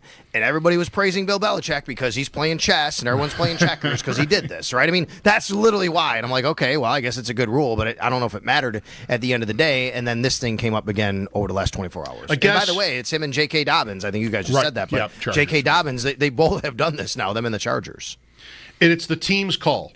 The team slaps the tag on the player, but it's not all bad for the player. It's not one of those. No. He can still try to find the new home, whatever, and he's guaranteed that fallback. Fantasy, like the possibility now of Dobbins going back there, that they would even want to do that at all after signing Najee Harris and then drafting Omarion Hampton in the first round. Didn't need that. I think you have to, from a Bills standpoint, guys, think, okay, then if we have to match, let's just say the Bills do, is it worth it to pay him that kind of money, right? Like, is it worth it? Right. Do you like him that much to say we're going to pay him $3.4 million? It may not take that much, but I think that's at least what you have to go off of. Now, let's remember, salary cap-wise, if he were to sign, that's what it does get a little confusing for everybody. I'll explain it, though. If he were to sign with the Bills for let's say 3.5, the Bills say, okay, we'll go a little bit above that. Yeah. 3.5. He actually would only count 2.5 on their salary cap because he would drop somebody off the top 51, and right now that top 51 is about $1 million. Beane on McAfee today, they talked about James Cook. Beane sounds maybe more than before confident in it, unless he was just trying to get through it. But sounds like he's optimistic. I've never felt that Brandon Beane wouldn't be optimistic about James Cook playing this year. I mean, when he says, though, for years to come, I think maybe that's a little bit more optimistic. It's never felt to me like James Cook would not be playing football for the Buffalo Bills this year. I think we've talked about this, where it would be pretty surprising to me if he misses any time. It's certainly possible, but I think the Bills are confident that he's going to be here. He's going to play football, but what happens after 2025, I think, is the question right now. Yeah, and for Beane to say that, as confidently as maybe he did today, maybe tells you that there's, progress on that front. I don't know. Yeah, whatever the noise has been, he must feel like I don't know. It might get you to he's been given some assurance that this is not going to get ugly. And maybe they were seeking that. If I were Beane, I would want to know as much as I could about that possibility ahead of the draft. We talked that through many times, like what the Bills do or don't do at that position could be a tell, right? If they're worried and they draft someone on Friday, like, holy cow, they must be really worried about Cook, or maybe they got a trade working, but of course none of that happened. So, and now Beane is talking like that today. So maybe they did, get some sort of I don't want to say peace offering, because it's not like they're in a battle necessarily, but, publicly Cook and his, family or whatever has been making noise, and the Bills have just been kind of steady as she goes. I like that point a lot, Bulldog, and what I would say to add to that is, now that the Bills didn't draft anyone, they can also kind of go to James Cook in good faith. Hey, we didn't draft anybody. Like, we want you here. Like, we're showing you that we want to have you, not somebody else, right? I think that could go a long way as well. It was announced, and we have not discussed this together yet, at the draft, that the schedule would come out May 14th. As recently as last year, I believe, that was more up in the air until maybe a couple days before or a few days before. But this time, like, Goodell on the throne got a look at it, and he's all good. There's no chance that it won't be ready by May 14th. Would you take that to mean it's done? I think I would. or almost. Just a couple of. I don't think it would buts. take it to mean it's done. I think it's basically saying we got to get this out. Like we can't wait any longer than that. But we've had enough of these schedules, come out that we're confident one will be done. We might have a few tweaks. They probably have a lot of it done. It reminds me of a little bit of when you ask that question, the decision with LeBron James when he went to Miami. Because if you go and watch LeBron talk about that years later, he would tell you he had no idea exactly what he was going to do until the day before. But he had made the decision. He's got to make up his mind by then, and let's do it then, and I'll have my decision. But he still didn't have the decision until like the day before. So you never know. I mean, I think they're just setting a deadline and going, we got to have this thing done by then. There's nothing new that I've heard in a while. Bulldog said watching the draft, he thought maybe they would announce a game, like a Packers game. Yeah, the way they went through so much trouble to announce that date, I thought that those women were going to drop a Green Bay primetime game or something, or like whatever, Black Friday or something, like something special for the fans. And instead, it just was like, oh, okay, May 14th, thanks. So I was bummed out we didn't get all game there, but I agree with you. I thought we could get something like that. We've seen that in the past. But there are a couple new things. One isn't new, but it's still something that we've talked about, which is they're giving themselves a couple weeks for Aaron Rodgers here first, right? I mean, they still need to know because if Aaron Rodgers suddenly, if you're making a schedule and then suddenly he signs with the Steelers, it could change it. But what if he just doesn't?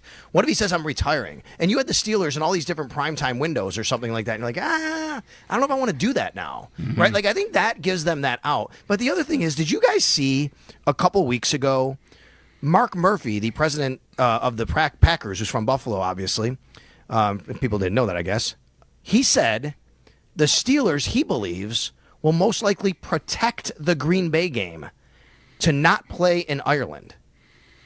And I'm like, wait a minute, hold on. Now, when we had Mike North on, he had said that they do consult these teams, right? But we can get into that. I have since learned that is possible. They could protect the game and say, that's a team. No, you're not putting that game in Ireland. We are not going there.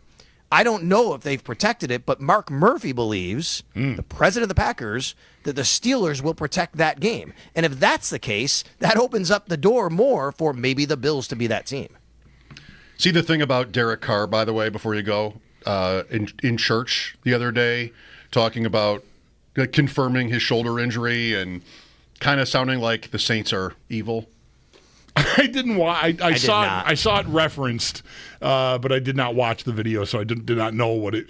What I saw was a post of him walking around, I guess, on the altar of a church, and someone said, like, imagine you show up for mass on Sunday, and then Derek Carr is up here talking about the Saints and his shoulder injury. Yeah, just kind of an odd. In Vegas, it was in Vegas. That's right, it was in Vegas. Yeah. All right. Well, doesn't sound like he'll be playing for them, but it's not like he's tradable either. Big contract. Tyler Shugg is probably the week one starter for the Saints. A quarterback prospect that, when did you first hear of him? A month ago, if that? 2, maybe tops. You could follow college football like super seriously and know who he was. He was in college football from 2018 on. So it's not like you didn't have chances to hear about this guy. But a team that comes here this year, the New Orleans Saints. Maybe he's the starting quarterback when they do. Maybe it's week one and he makes his debut. Yeah, that's right. One. That is something that's happened many times, as you know, over the years, right? Ryan Leaf against the Bills, Jeff George against the Bills, Drew Bledsoe against the Bills. There's been plenty of NFL QBs who've made their debuts against the Bills. Haskins, I believe, for Washington a few years ago, even though it wasn't the first game of the year. First start against the Bills. Kenny Pickett's first start against the Bills. Yep. That has happened quite often, actually. That's right. You got to start against somebody. Right. It's got to come against somebody. Yep. All right. Thanks for your time, Sal, as always. All right, you got it, guys. All right, it's our dude Sal Capaccio on the West Her Hotline. His appearances are always brought to you by New York's only outlet liquor. When you need to stock up, it's the place to buy a case. What's your outlet? New Orleans here, week one. What do you think? Absolutely not. It's not my favorite idea, but I could see it. We got Arizona last year, so yeah. I don't want to go back-to-back obscure NFC teams. Yeah. Obscure. I love obscure. Right. Who are the teams again? What's that one? The Saints. It wouldn't. If people had to name the teams, all the teams, the Saints would be left out a time or two. They would be forgotten about. And the Cardinals. Obviously, we would say that as notorious Cardinals haters. They don't even belong in the league. Who is the most obscure NFL team? Can there even be one in this league? Carolina? Are the Chargers a candidate? I don't think that you can be in Los Angeles and qualify as obscure. Jacksonville? That could work. Is there such a thing as an obscure NFL team? Could it be possible with the magnitude of this league? Anyway, 803-0550. A lot of you called in yesterday to talk about Brandon Beane, what he said, how he sounded, what he's done or not done. We're here for that again today and more off of the draft. Lines are open now. This is WGR.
A rarity is being performed today in the NFL as a number of teams are handing out unrestricted free agent tenders. This is going to allow a player to count as part of the compensatory free agent group if they do sign with another team before the compensatory formula deadline, that is May 1st. And the players who have been handed that out are the Chargers with running back J.K. Dobbins and the Browns with wide receiver Elijah Moore. Moore did visit the Bills yesterday.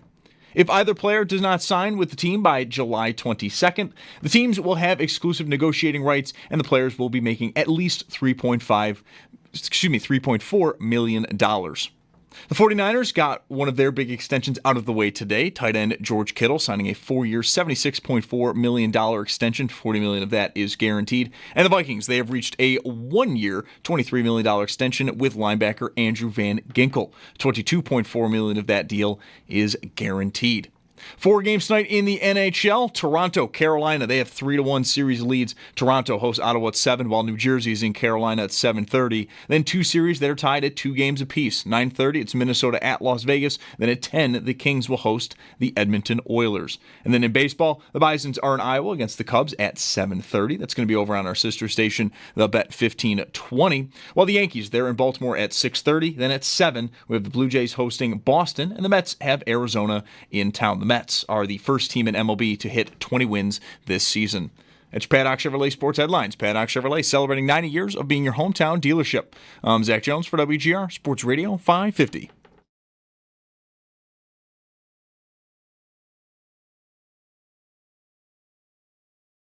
Last summer, when people did, their so-called mock drafts, which of course people have already started for next year, he was viewed as a top 10 guy. So, I did him last summer from his 2023 tape, and I couldn't agree more. I mean, he had a rare combination of size and athleticism, imposing length. There were times his natural quickness for that size was startling. I mean, he just was athletic. He was quick. He had strength. He had power. He had dominant run game snaps. He had dominant pass rush snaps. I mean, he just looked like this guy could do anything he wanted to do. Greg Cosell, no doubt, highly thought of analyst, but so-called mock drafts. How dare you? What are they? They're not. Are they mock drafts? They are what they are.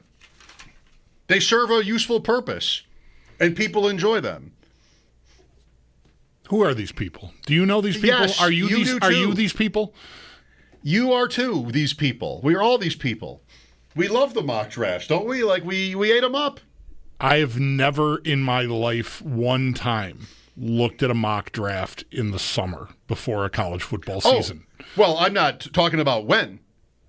Oh, okay. Well, part of that was he says so-called mock drafts, like ha ha ha. Right. They're not to be taken seriously is the clear implication, I think. And they've even started them already for next year.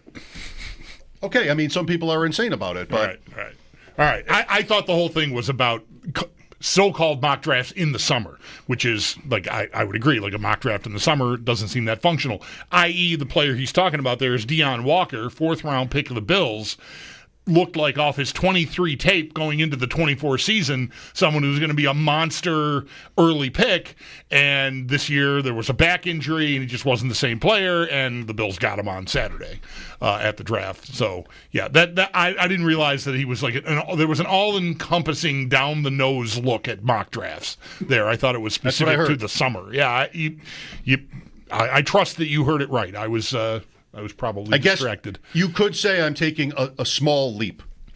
Is there such a thing as a small leap? I'm taking a skip. Yeah, but that's yeah. So why would you need so-called? They're mock drafts. I got the sense Cosell thinks he's above it. He's above the world of people who do mock drafts. I don't know. That might have been a tell. Yeah, I don't know. I'm a big fan of his, so I'm not going to hold it against him. Yeah, myself, but I'll be fine. It's like people with Beane. Right. I like him, so I'm going to defend him. Right. That's how life works. I heard yesterday that the Beane thing was because that he used fantasy. That's why everybody got so hot in here, was that he used fantasy. I mean, not you. You would not be accused of this probably. I could. Although there are people who think you're the one who is the fantasy sicko. Right? That's happened. Yeah, sure, that does happen. People do confuse us. I had a guy I've had to correct twice at the same place. He's an employee of a place I frequent, and one time it happened, and I very politely said, "No, you got it confused. I'm this guy. My partner is that guy." And he said, "Oh, okay. I'm very sorry about that. Nice to meet you." Then he asked you, "What do you think of T.J. Hawkinson's ADP?" Like a week or two later, he made the same mistake. I was like, "Dude, come on. We did this a couple weeks ago. I'm not that guy. I'm this guy." Anyway, but there wasn't a fantasy component to that story. Sorry to let you down. I was leading out like there was going to be some great fantasy. Like he asked you a content question or there. something? Yeah, no, it wasn't that. It was no, just general confusion. I don't think when Beane says fantasy football, I hear it's just meant as an insult. It's not specific. It doesn't even really make sense. You know, fantasy. What would matter in fantasy? Why would we, if it was only about fantasy football, and we're out here going, you should be drafting a wide receiver. What is it? So we would have somebody to start?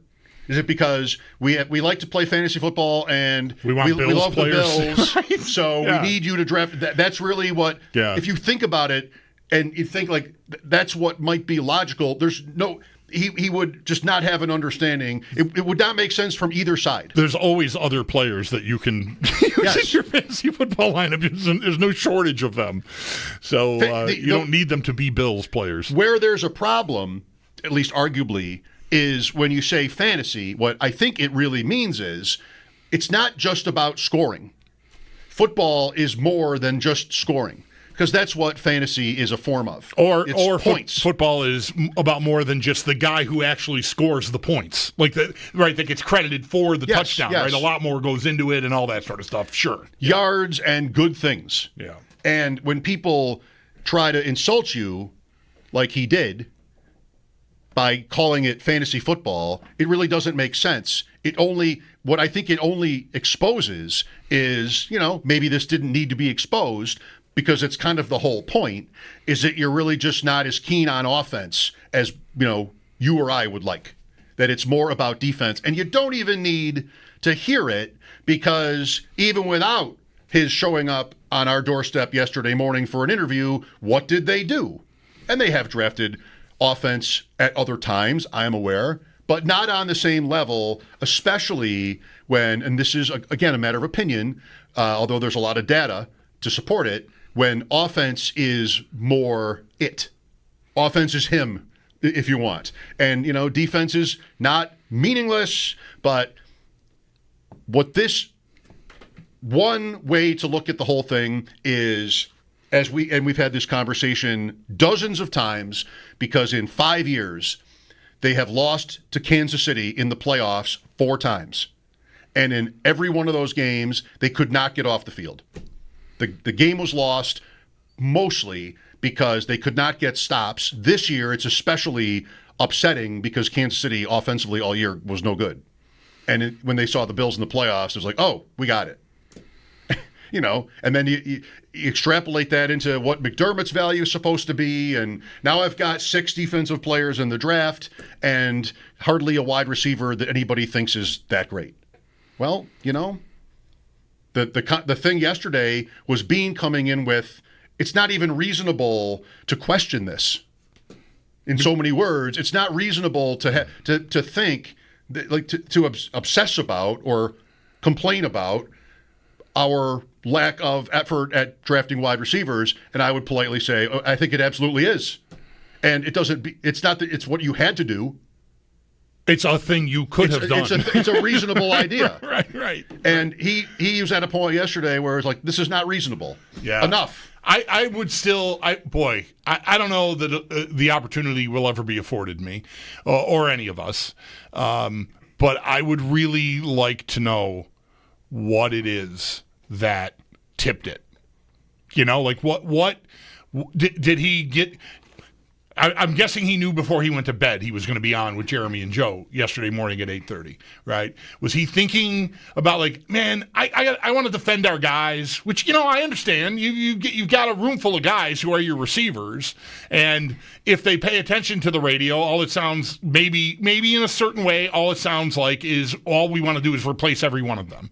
We want better players, bigger, stronger, faster, better players than all of the guys that you have chosen to put your energy into either drafting or acquiring through free agency or trade, whatever. So, like, did he think about it ahead of time? I find that hard to really get my head around, because you would, I think, eventually get to, that's not going to be a good idea. Like, this is not worth the whatever relationship I've got with those guys in the station and with the fan base, because you're also talking to fans. There are plenty of fans who, sure, are they egged on by Jeremy and us and everyone? Sure, to some extent. But I'm sure there's plenty of free-thinking Bills fans who can't stand us and never listen to us that would have liked a receiver before the 7th round, too. So you're also sort of assailing that portion of your fan base, saying this is an idiotic argument. Like, words like that, you would talk yourself out of that, I think, if you're used to being someone who appears in public and cares about what that relationship is like. So it feels more likely. I don't know why I'm bothering to guess about this, but I just, the motivation is just so interesting to me. What is he actually responding to? Is it just the overall sound? I mean, we hear plenty that we talk about receiver too much, disproportionately. Okay, maybe he feels like that's it. I'm going to put a stop to this, or I'm going to at least object. Still, I don't know. There was nothing that happened in the run-up to him being on that he was actually responding to, which is just weird to me. And so I don't know.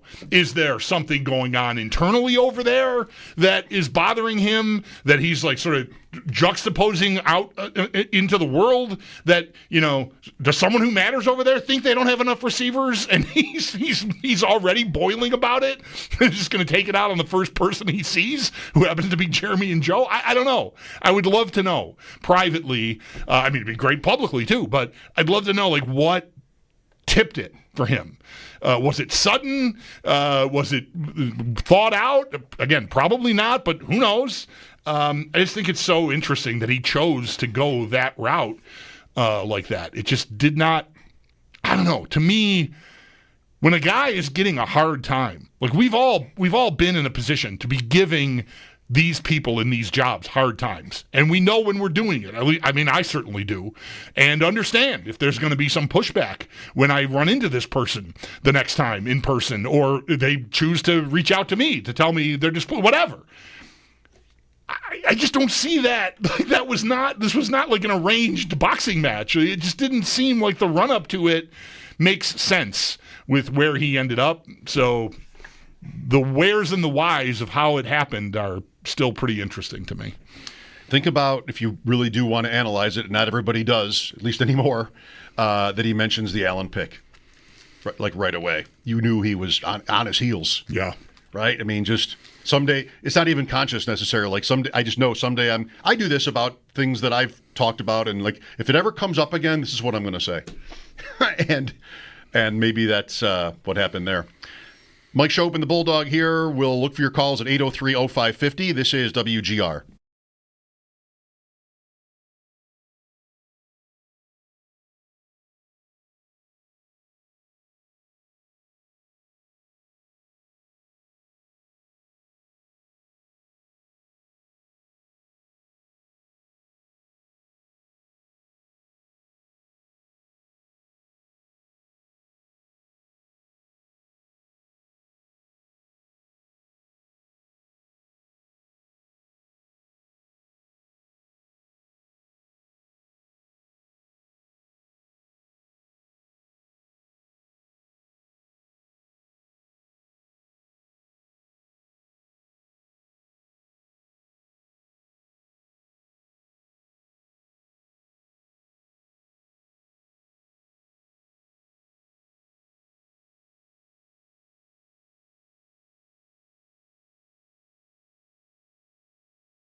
The Bulldog will welcome back to your calls at 803-0550. We have Jim. Hello, Jim.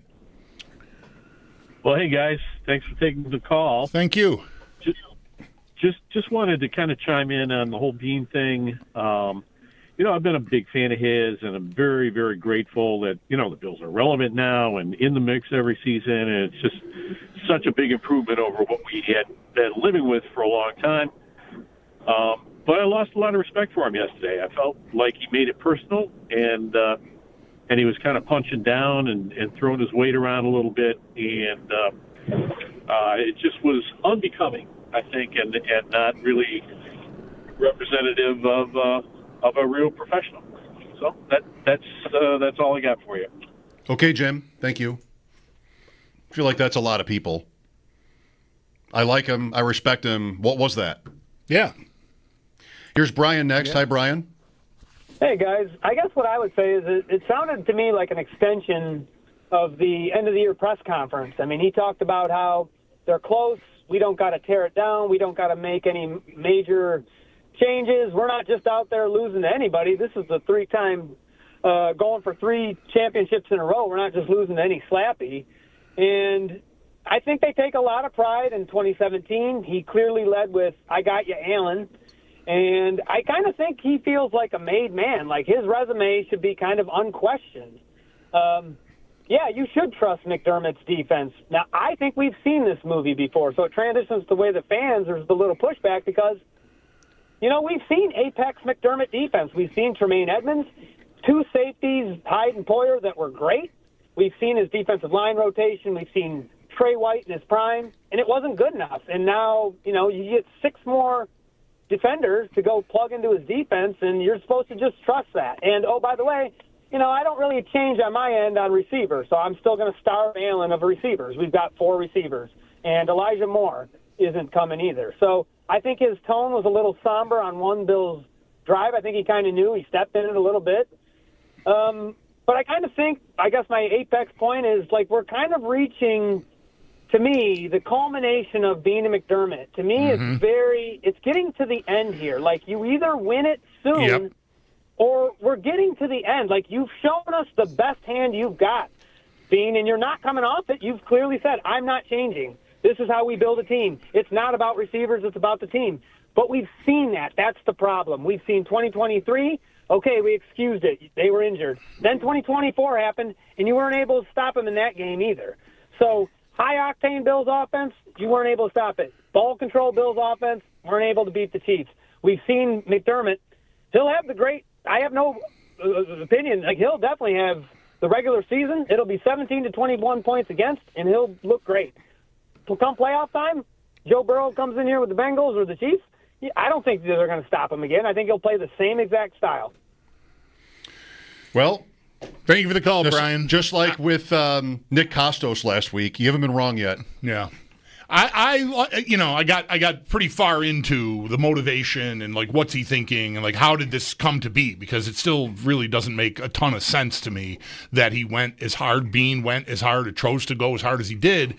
I wonder if what the caller is saying, I think I mentioned this a few times yesterday, like, you don't get to have these jobs forever. And I wonder if there's some manifestation of them or him specifically feeling more pressure, because that doesn't have to be directly from McDermott or Pagula or anyone in the building. It might just be natural. Like, I've been doing this for 7 years and we have not gotten where we need to go. You would know in that job, at some point, I'm going to have to produce a different result than losing in the divisional round or the AFC title game. And maybe he feels like the sand is starting to run out of the hourglass on him. I don't know. I don't know either, but I'm with the caller. I've said it. We haven't really, done a deep dive. It's just one take. But I think this year is it. and maybe this draft just makes that more obvious even, or just at least more likely.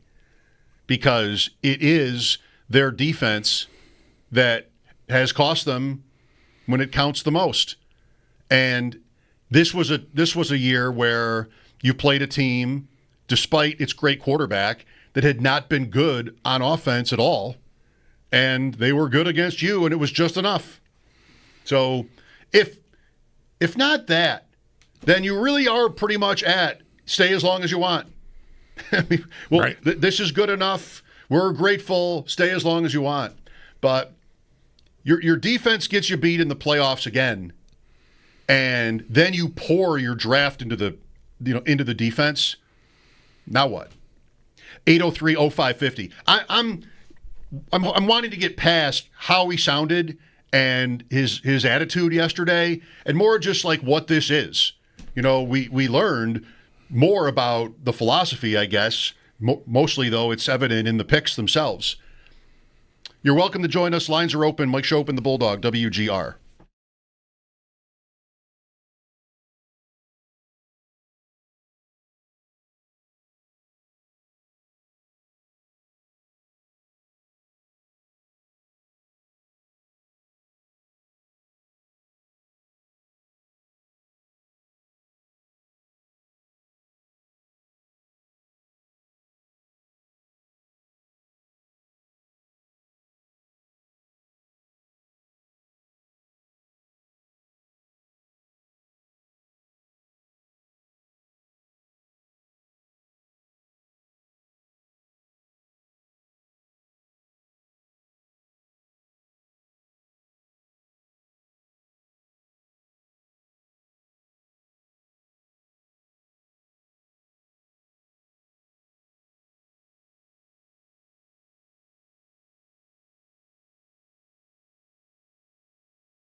A rarity is being performed in the NFL today as a number of teams are handing out unrestricted free agent tenders. This allows for a player to count as part of a compensatory free agent group if they sign with another team before the compensatory formula deadline.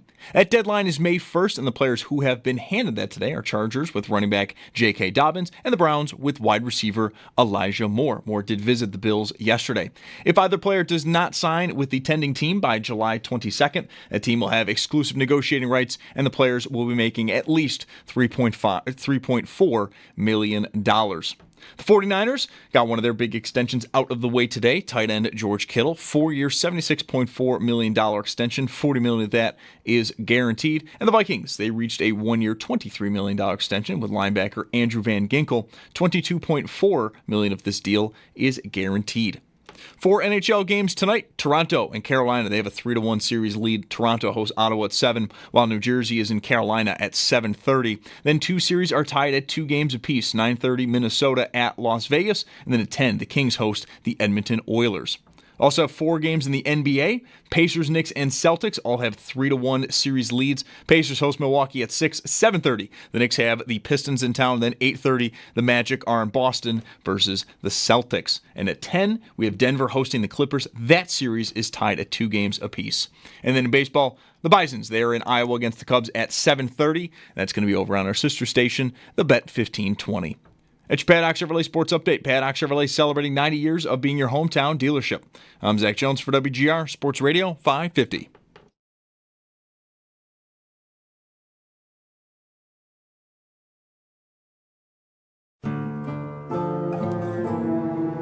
It's Mike Schopp and the Bulldog. Are you talking to yourself or is this from some movie I've never seen? Oh, okay. Sorry. Have you seen The Godfather, Yeah, I hope? Once or twice. It's Mike Schopp I did not see it until my 30s, but then I became obsessed with it. and the Bulldog. I've never been obsessed with it, so I don't know it well enough to have picked up on that. I did not care for The Godfather. What? Did not care for The Godfather. I don't think it's a movie where it's like, oh, it's good. Godfather, yeah, I saw that. It was good. It was good. The Godfather, I saw that. I liked it. I like that. That's just sort of, you didn't really see it. I'm not in the way of it being an all-time great. I never got obsessed with it. Explain yourself. What didn't you like about it? It insists upon itself. It's Mike Schopp and the Bulldog It's not personal. It's strictly business. on WGR Sports Radio 550. We are still on the Bills GM, his visit yesterday morning, and less about the moment and the conversation, more about the outcome of the draft, the revelation, if you will, from the conversation that, yeah, we weren't going to draft wide receiver because our offense is good without any new wide receivers. Where is it going to put them? These are not quotes, but these are definitely, I think, accurate representations of his feelings and his actions. Yeah, they in my opinion, captured the spirit of the thing. Yeah. They work. Yeah. And we were just talking about, and we'll look for your calls here momentarily. Is this the last? Should it be the last kick at it for these guys, Beane and McDermott? And I'll just say again, every year when they've lost in the playoffs, they've won a playoff game every year since 20 and then lost. I don't have to tell you because you know this. We would get the occasional time to make a change phone calls, and, I have friends who feel that way. You might feel that way. You might have friends who feel that way. It's out there. Mm-hmm. And I've said every time, I just doubt in a year, if they have the same year, I'm going to feel this way. Like, I think it would seem crazy if they made changes given their success. I have absolutely always felt that way. Like, there's no reason to stop. Keep going. Well, it's just that this past year put that more to the test for me, because they got to the championship game. Again, they played a Chiefs team that they had beaten. And in this case, despite Kansas City's struggles on offense all year, they had a fine, kind of easy game against the Bills. So I'm trying to do a thing here, again in this draft, where I'm drafting for defensive talent to make the difference in that spot. I mean, the division is bad. They'll almost definitely make the playoffs. And, it has to work now.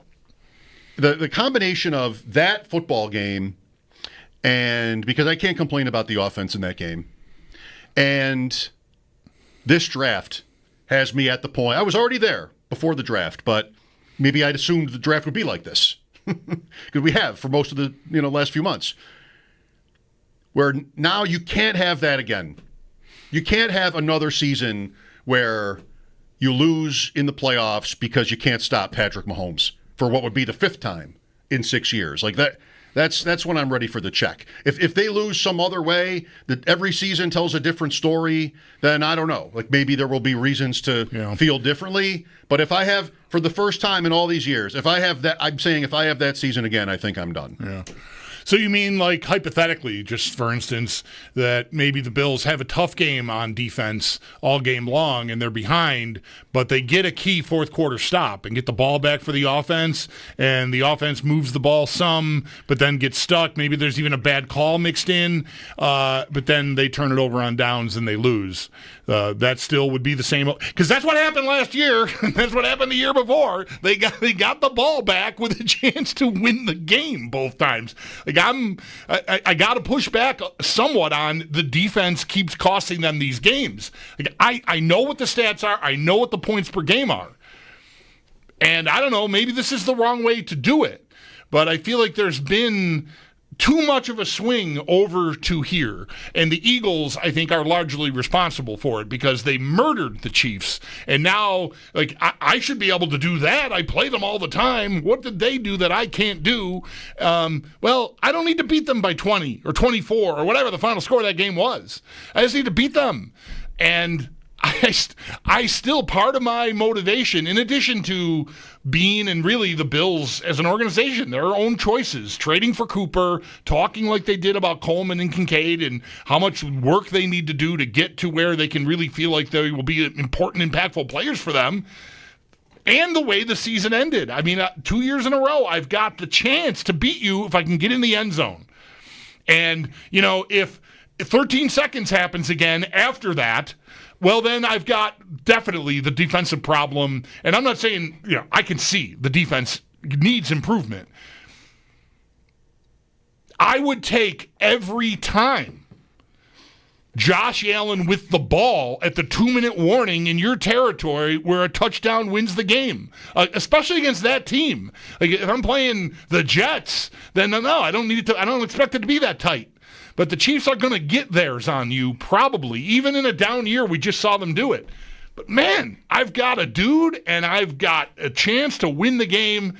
And, I don't know, man, in the NFL, if the roles are reversed, I know this points to McDermott's defense. I'm expecting Mahomes to come through one of those times, if not both. And my offense has not been able to do it. That is not to say, like, I have a Josh Allen problem. But I think I have an offense problem. And that's why I'm always looking for another guy out there that could be someone who potentially becomes the difference in a situation like that. We can argue about this anytime we want. People are waiting to talk. I mean, the Chiefs averaged 22 points a game last year for whatever it's worth. Maybe you want to assume that they would score anyway because they're the Chiefs. But they didn't against, a lot of other opponents, including Philadelphia, where it wasn't even close to good. Here's Chris with us. Hi, Chris. Hey, thanks for taking my call. Sure. I just want to preface by saying, obviously, Brandon and Sean have done a great job changing the fortunes of this organization around. But it's, almost entirely based off one person, and that's Josh Allen. So let's not kid ourselves that one, if not both, would have been gone by now if Josh Allen wasn't their quarterback. And I think the most telling thing about that conversation with Jeremy the other day was Jeremy purposely left out Dalton Kincaid when they were talking about receivers, and Brandon immediately put Dalton Kincaid and said that you don't think about the Chiefs without Kelsey or the 49ers without Kittle and the Lions without Laporta. And it's pure delusion to have him in the same sentence, let alone the same paragraph or even page or even book. Dalton Kincaid is a certified bust at the moment. And listen, he could have gone up and got one of those 4 receivers, but at least he tried to address an issue. But to put them in the same sentence, like, does he not realize this is a 3-win football team without Josh Allen at quarterback and he doesn't have a job? And Bulldog, you brought this up yesterday about, do you spend 6 or 7 picks on defense, or do you just try and find one guy to score 4 more points? And it's like, what are we doing here? And the caller, a few callers ago, talked about we've had, and he's right, we had Trey White all pro corner. We had the best safety tandem in the NFL. We had 2 good linebackers in Edmonds and Mullen. So we've tried this before. I think he just thinks that he's addressed this issue and he's addressed the receiver position, and he thinks that that how dare someone question that he might be wrong about it. Okay, yeah, thanks, Chris. Yeah, I agree with most of that, and I wouldn't call Kincaid a certified bust, but he's definitely not on the other guy's level. No, I don't like anything. The caller didn't exactly do this, but anything that ventures into dinging them for selecting Josh Allen, like just resorting to it, it's just luck. That they made the choice. Like if you want to ding them for Kyer Elam, then I think you have to credit them for Josh Allen. That's only fair. They made the choice. Yes, there's luck involved all over the place. We all know that. But ultimately, they sat and decided this was the guy. And it was not a universally accepted great idea at all. You know, Beane leading off with you guys, the general blanket, you guys all hated that. You all wanted Josh Rosen. Okay, sure. I mean, I know that's the way the story gets written, but it wasn't just the guys on the radio. Like, you had a field house full of people, fans, your fans, that chose to go spend draft night with you and your organization that booed when you made that pick. So it wasn't just like that charge was being led by us. I mean, we were a part of it, sure, but like that existed. That's it. You got it right. Full marks. I will never ding you for that. But leave it out. Yeah, or leave it out. But it was not, like the guys on the radio were the only people going, hey, I don't know, this doesn't sound like a great idea. A lot of people felt that. A lot of analysts who spend their lives analyzing football thought it was a bad idea. They didn't. Good for them. I credit you for that, Brandon Beane and Sean McDermott. Great pick. But to bring that up like we had the market cornered on being critical of that choice is nuts. It's unfair. Bob is next. Hi, Bob. Hey guys, thanks for taking my call. The thing that conversation yesterday, Beane aggravated me in that it took me back to the Kansas City game, and which I just shut the book on when it was over. But what aggravated me about that game was the defense, but Benford got hurt, so you knew they were going to give up the points. But I went back yesterday and I looked at next gen stats, and in that championship game, Josh Allen completed 34 passes. 20 of those passes were within 10 yards of the line of scrimmage. Attempted 34 passes, yes. 8 of those 20 were behind the line of scrimmage. And through the game, I'm thinking our receivers can't get open. Our receivers, there's something wrong with our wide receivers. They can't get open. And, Kansas City figured out that little screen pass to our wide receivers. So I guess what bothered me, he was denying the fact that, and by the way, the wide receiver with best stats in that game is no longer on the team. So Collins. how he can just say, well, I'm fine with the wide receiver room, when who's in that wide receiver room that's going to make us look any better against the Chiefs? Because that's what it boils down to. Not how many points you score against the Jets twice, or the Dolphins twice, or the Patriots twice. It's how are you going to beat Andy Reid, who, by the way, sees your defensive player go out and is going to take full advantage of it. You got to figure out a way to beat him, and you got the dude, like you say, that you're handcuffing by not having anybody that can stretch the field. Yeah, Bob, you're right. It was everything came to be short as that game played out. And some of that is their limitations. I feel like they knew them, the way they called plays in the second half of that game. They knew them. They did score 29. There was no fluke there. There was one takeaway in that game, and their offense was good. When it came down to it, the one play, and that's how it goes, right? That's the rivalry. The one play where it's a jailbreak, and suddenly your season is over, just like that. John is next. Hi, John. How's it going, guys? Good. Wanted to talk about the whole Beane thing. You guys are going on and on and on about this whole wide receiver. The fans are getting on the radio talking about it. And what we sound like right now, we sound like a really rich girl, sweet 16 birthday, and she wanted a Ferrari, but she got a Porsche. and she's not happy. Like, look, I'm 29 years old. I grew up my whole life without the Bills being in the playoffs. And now we are contender year in, year out. And we want to complain because at the draft we didn't draft a fancy wide receiver. Like, it's absolutely crazy to me. How you beat elite quarterbacks is with an interior pass rush. Our interior pass rush sucks. Ed Oliver, not good enough. Daquan Jones, old, not good enough. Jordan Phillips, old, not good enough. That's how you win. Interior pass rush in an elite quarterback's face. You force them to roll out, and then you have long, lanky ends that contain them. That's how you win championships. That's how the Eagles won their championships. Would you rather be the Bengals who go and they draft their superstar QB and then take Chase and Higgins, had to pay them, defense sucks, and then they miss the playoffs? Like, all these takes are wild. Even without Josh Allen on our team last year, we're winning the AFC East. All he did was threw short passes. Any quarterback could have threw that bubble screen, and we would have won 10 games. What Beane is building here is 10 years of greatness and then little tweaks in between that'll get us a Super Bowl. These are the little tweaks on top of the core players we have. Like, if we want to direct this energy somewhere, go direct it at the Sabres. They're the ones that deserve it.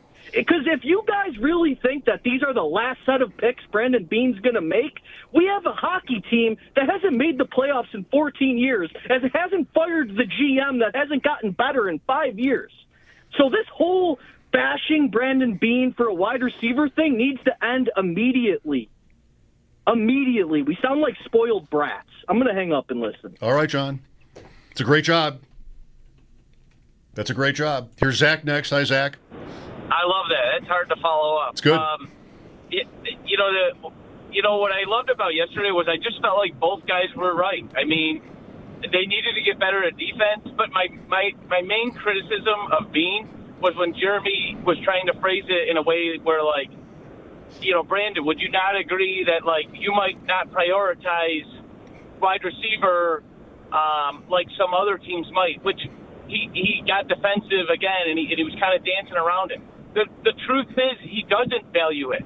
I mean, he didn't – going back, I mean, they haven't drafted anybody other than Coleman, and they gave up a first-round pick for Diggs, which is now 5 years ago. I mean, it's okay. He can admit that he doesn't prioritize it. He's a Khalil Shakir miss away from having, like, nothing. I mean, hopefully Coleman steps up.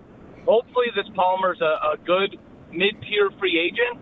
But, I mean, we were just 3 years ago away from, pulling John Brown and Cole Beasley out of retirement because he didn't do enough that year. Everybody forgets about that. And I agree with that last caller. You want to take that energy, throw it at Kevin Adams. Beane's not the guy that deserves it. I don't actively criticize him. And you know what I hate about a day like yesterday is if there's people they were waiting for that day to like pound the table, the other way around. It's kind of, I'm a season ticket holder. It's kind of like the idiots that around me just say things blatantly during a game without any factual basis to back it up. It just frustrates me. I think a lot of the people that are critical out of yesterday, especially critical of Jeremy, are people who don't listen to the show and understand and/or listen to the first 2 hours where everybody was like, yes, defense, this is what they needed to do.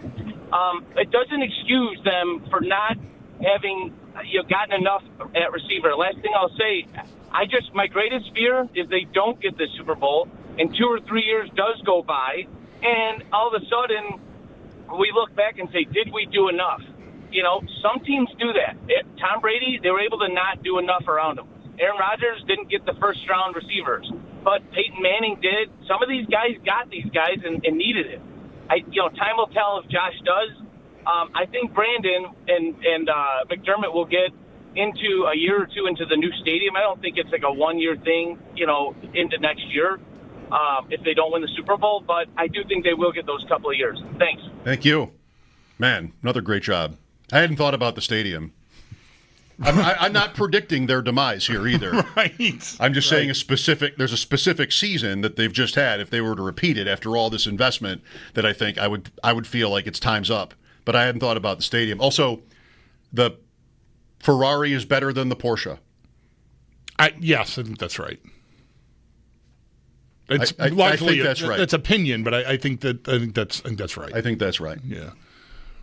All right. Here's Pete. Hi, Pete. Hey, guys. Thanks for taking my call. I want to dovetail off of that last guy's point. So he talked about, and I think it kind of relates to one of the arguments Beane was raising in the context of like asset allocation. You only have so much money to spend. So the last caller talked about different quarterbacks not having enough at wideout. And what I would say to that is I think of a quarterback who played for the Colts who did not have enough at offensive line. And he quit. Sustained injuries, and his career was over. I mean, he's a prodigy, Andrew Luck, and he got beat up, and his career was cut short. So the first question that I have for you guys, if you had to pick between a top 5 offensive line and a top 5 wide receiver core, which would you choose with Josh Allen?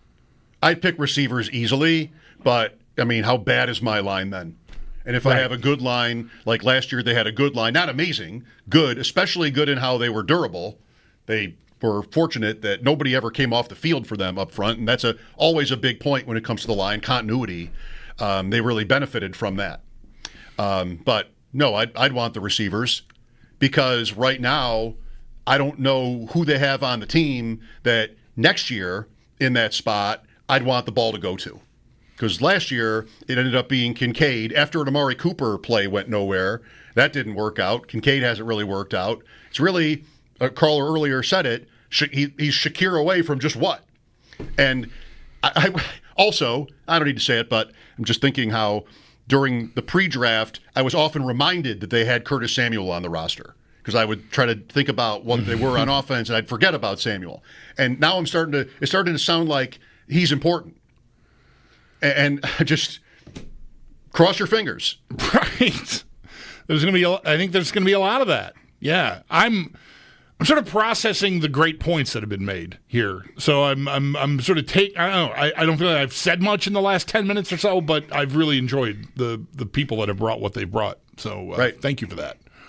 Hey, by the way, it's one of these situations where people kind of run at us. It has nothing to do with whether you or I disagree with the take. If it's good, it's good. The guy two calls ago, I mean, that was just a great job. It had nothing to do. I didn't really agree with the end point. Yeah, I don't feel like a spoiled brat, but I get it. Yeah. I get it. Super.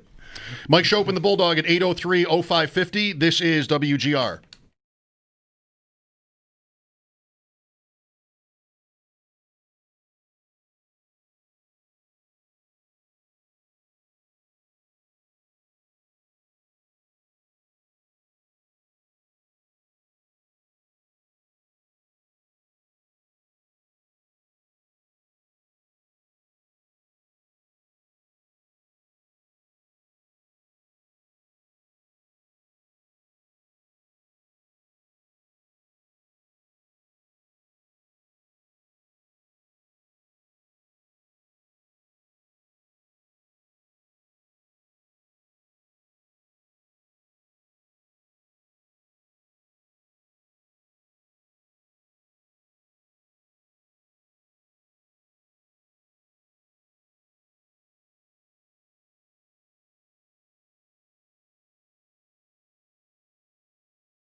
Unrestricted free agent tenders have been handed out. The Chargers with running back J.K. Dobbins and the Browns with wide receiver Elijah Moore. Moore visited with the Bills yesterday. If either player does not sign with a different team by July 22nd, their original teams will have exclusive negotiating rights with them, and the players will be able to make up to $3.4 million. The 49ers got one of their big extensions out of the way. Tight end George Kittle signing a 4-year, $76.4 million extension. 40 of that is guaranteed. While the Vikings, they reached a 1-year, $23 million extension with linebacker Andrew Van Ginkel. $22.4 million of that is guaranteed. 4 games in the NHL tonight. Toronto and Carolina have 3-1 series leads. Toronto hosts Ottawa at 7, while New Jersey is in Carolina at 7:30. Then 2 series tied at 2 games apiece. 9:30, it's Minnesota at Las Vegas. Then at 10, the Oilers are in LA versus the Kings. And then in baseball, the Bisons, they're in Iowa against the Cubs at 7:30. That's going to be over on our sister station, the Bet 1520. The Yankees, they're in Baltimore versus the Orioles at 6:30. And at 7, the Blue Jays host Boston, while the Mets have Arizona in New York. That's Paddock Chevrolet Sports Headlines. Paddock Chevrolet celebrating 90 years of being your hometown dealership. I'm Zach Jones for WGR Sports Radio 550.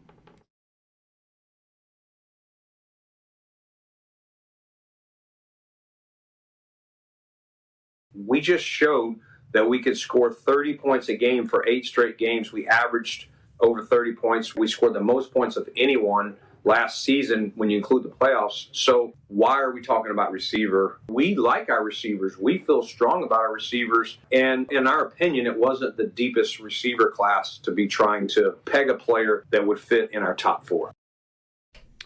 Brandon Beane with Pat McAfee today. First us, tomorrow, or today McAfee, tomorrow Colbert. Is he still on? I think so. Bill Maher. I think so. That's definitely still happening. Yeah. Ship chasing. The big ones. 803-0550. We continue. Here's Mark with us next. Hello, Mark. Hello. I appreciate you taking my call. Thank you. We've been talking about the draft and I was sitting here in my chair at our pick. Nick Emanori was there for the taking. And with all the problems we had in our secondary, to have a player that is a Swiss Army knife that would help the back end, and we passed for just one corner. I don't get that. And another point I want to make is, we're talking about receivers. I want to talk about tight ends. I think we drafted Dalton Kincaid. Was a first-round draft pick. Okay, I get it. He gets hurt last year. But the kid that came in from Webb City, Missouri, Zach Davison, he could block, and he could catch, and he could move. All of a sudden, the next week, Kincaid's back in, and Zach Davison, I don't see him for the rest of the year. I get it. You spent the number 1 pick. But there's production. I would take Zach Davison. He's a hungry player, and he played hard. Okay, Dalton Kincaid, great university. Oh, yeah, he's great. This is what he'll do. He played at Utah. I don't believe it. I don't believe it. Okay, thanks, Mark. He played at Utah. I don't know. It's just a friend of Zach Davidson, maybe? Maybe a hometown. I don't know, whatever. Like, sure. They were going to take a safety when they needed a corner. No, and I love the Emanori idea. That was my draft crush. I never thought it was that realistic for the Bills, so it wasn't like I was broken when they passed. The whole league passed on him through the first round. So when that happens, it's one thing if the team right ahead of you or the team right after you. Like I was a little tense after the Bills passed on him, and here come the Chiefs and the Eagles, right? You even get the Eagles trade. I'm like, oh man, is this for my guy? Like no, he doesn't go until Friday. So 35. I kind of okay, it's close enough.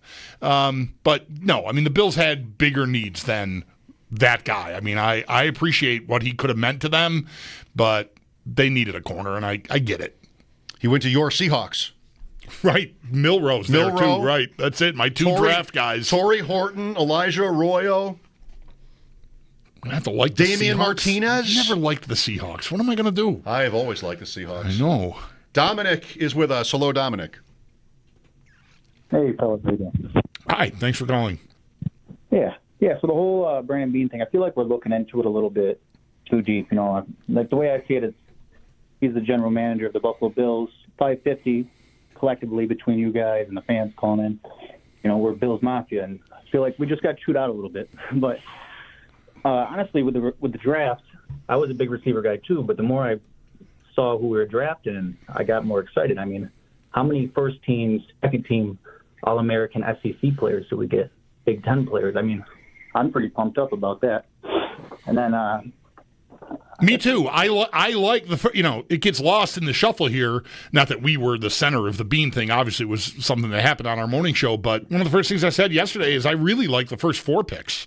Even the rest of it, you're mentioning the Big Ten and whatever, like great. But I like the first 4 picks. I mean, I would have liked it more maybe if one of them were a receiver. But I like the way that looks on paper, those 4 choices. That's a good point. And up to the Ohio State corner, I mean, everyone up to him, I'm pumped about. And, honestly, like, as far as the playoffs and losing to Kansas City, I see the Bills, on a projection up where I see Kansas City kind of falling behind, the Bengals falling behind, and the Ravens, I feel like those 3 teams are our main contenders, and I see us just a little ahead of those guys. Okay. A couple guys made a point about Kincaid. I mean, not doing so hot his first couple of years, but Kelsey, I mean, we've been talking about him for 6 years. How long has he been in the league? 10? Yeah, about maybe more. What is Kelsey? Got to be at least that. What's the point though? Is the point it could take some time for Kincaid to turn into Travis Kelce? Is that? I mean, he's going to get time. He's going to get. This is a big year. 12 years. Huge year for Kincaid. Something's got to work here. Either end zone or down the field. Like fine. You're not going to feed anyone. Everybody eats. He's going to catch 60 passes. Okay, fine. I'm going to need, a third of those to be significant. Like not just swings at the line of scrimmage. Let's get going. Talk a lot about that this summer because there is still the aspect of trying to make it fit. It's not just what the player has been capable of and whether he was hurt or not. They have a problem trying to put that puzzle together with 2 tight ends and Shakir, and then I don't know out wide what the quality exactly is. So what to do with Kincaid, with Knox still kind of a staple, with a 6th lineman at times. Yeah, sure, yeah. I mean, at times, it's not a ton, but it's more than anyone in the league. That's for sure. Steve is next. Hello, Steve. Hey, guys. I appreciate you guys talking about this topic. I really think Beane has distracted everyone from the real flaw here, and that is the defense, and that him and McDermott have just really failed us in this sense. And I don't think Beane has failed us from draft picks. I think McDermott has failed us from developing players.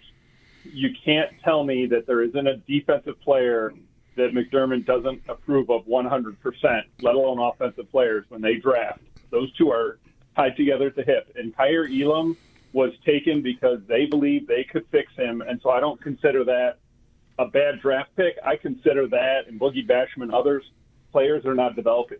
Look at our offense. We've gone through 4 offensive coordinators. Aaron Cromer has been really consistent, and we've developed really consistent offensive linemen. We've turned over this playbook a bunch of times, and because Josh Allen's there, the offense is consistent.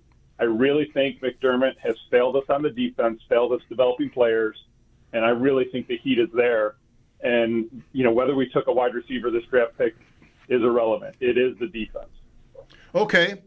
I have to admit, the word development in football is not a word I think about a lot, and it's good to mention it because to me, what you get in the draft in free agency is mostly ready-made. That would obviously vary. And when you're talking about quarterbacks, we talk only about development. So at that position, yes. But I'm not sure I would know the whole. Well, I certainly wouldn't know the whole story. But it's a conversation to have with Sal. Like when a player, with Elam, for example, is that a development failure or is that a draft pick failure? Like, is it worth parsing that? Can you really know? I don't know. A miss is a miss, however it misses. I think the caller is selecting the players that were highly drafted or not that didn't turn out, Basham and Elam, and you're ignoring a fifth-round linebacker who's an old pro, Milano, and Benford, who's a sixth-round pick and is one of the best corners in the league. I'll just leave it at that. The players that Poyer and Hyde turned into when they got here, that they really were not before they came. I think if you're going to ding or you want to talk about development, I think you got to include those people too. Like the guys that are good, like you're saying here, are they just ready-made? They just show up and they're good. The guys that are bad, the coach did a bad job. Like that doesn't wash. That's not consistent to me. And I'm sure there's different answers all over the place. Maybe Christian Benford was just going to be great. Undeniable. Like he got ignored and got picked on, late on Saturday, and he showed up and was just better. Like, okay, maybe that was going to happen. It was undeniable. Or maybe the Bills did a very good job of bringing him along at a speed that worked for him, and they got paid off. It's a word that it matters. I mean, it's a word that matters. But, like with hockey or baseball, you see it through the prism of the minor leagues. Right. And just, all right, so what's the plan? Devin Levi, or development. That word is like stapled, in ink on the back of his jersey. You're or right. whatever. It rarely, it's development. It rarely gets used in football. But from the outside of quarterback. Yeah. Right. From the outside, how do you know the difference, really? Like, it would take a really keen eye and some inside information. All right, well, this is – because on Elam – everybody, and this is it's public, so it's going to be positive almost always. But it was like the guy worked super hard. He wants it badly.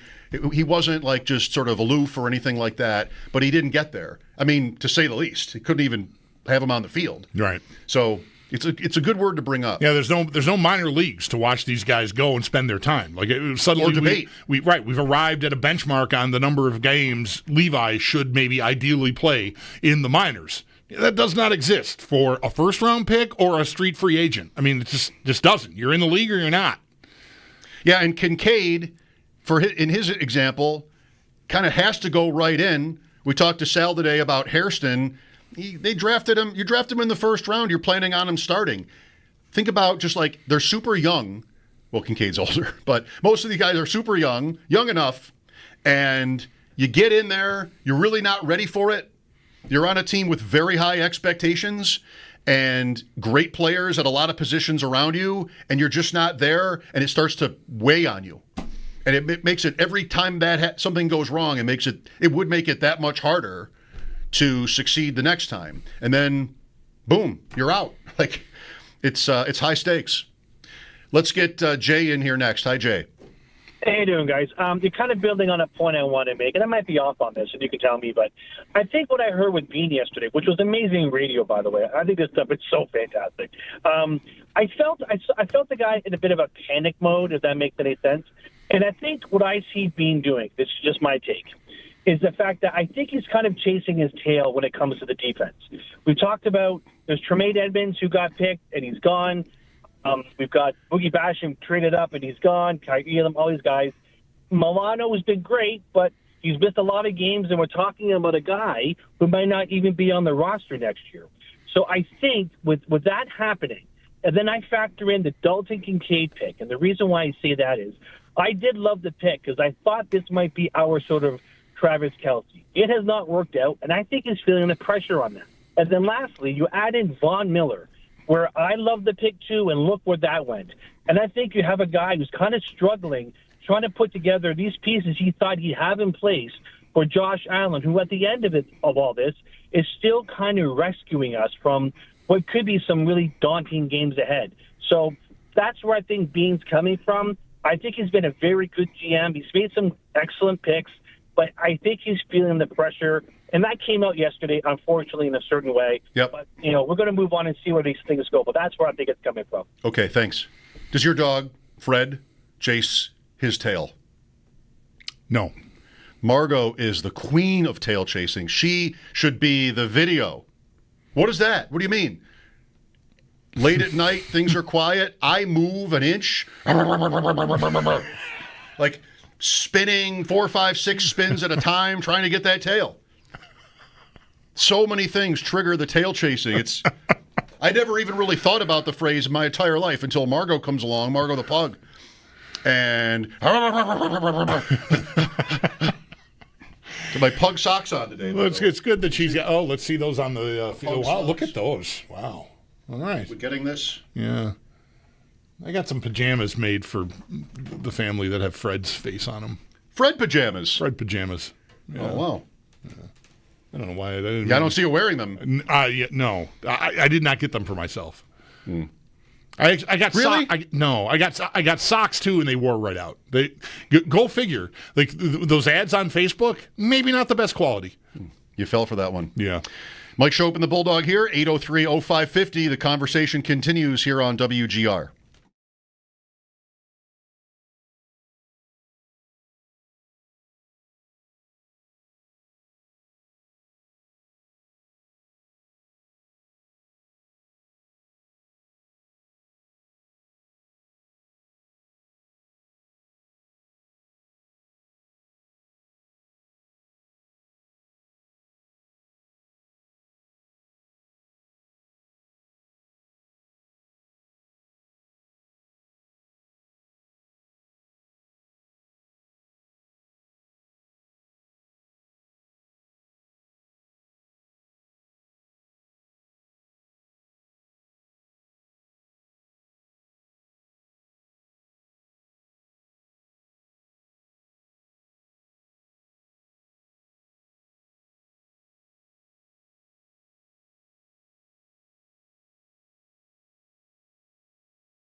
Looking back, if you're looking for the Bisons tonight, they're in Iowa.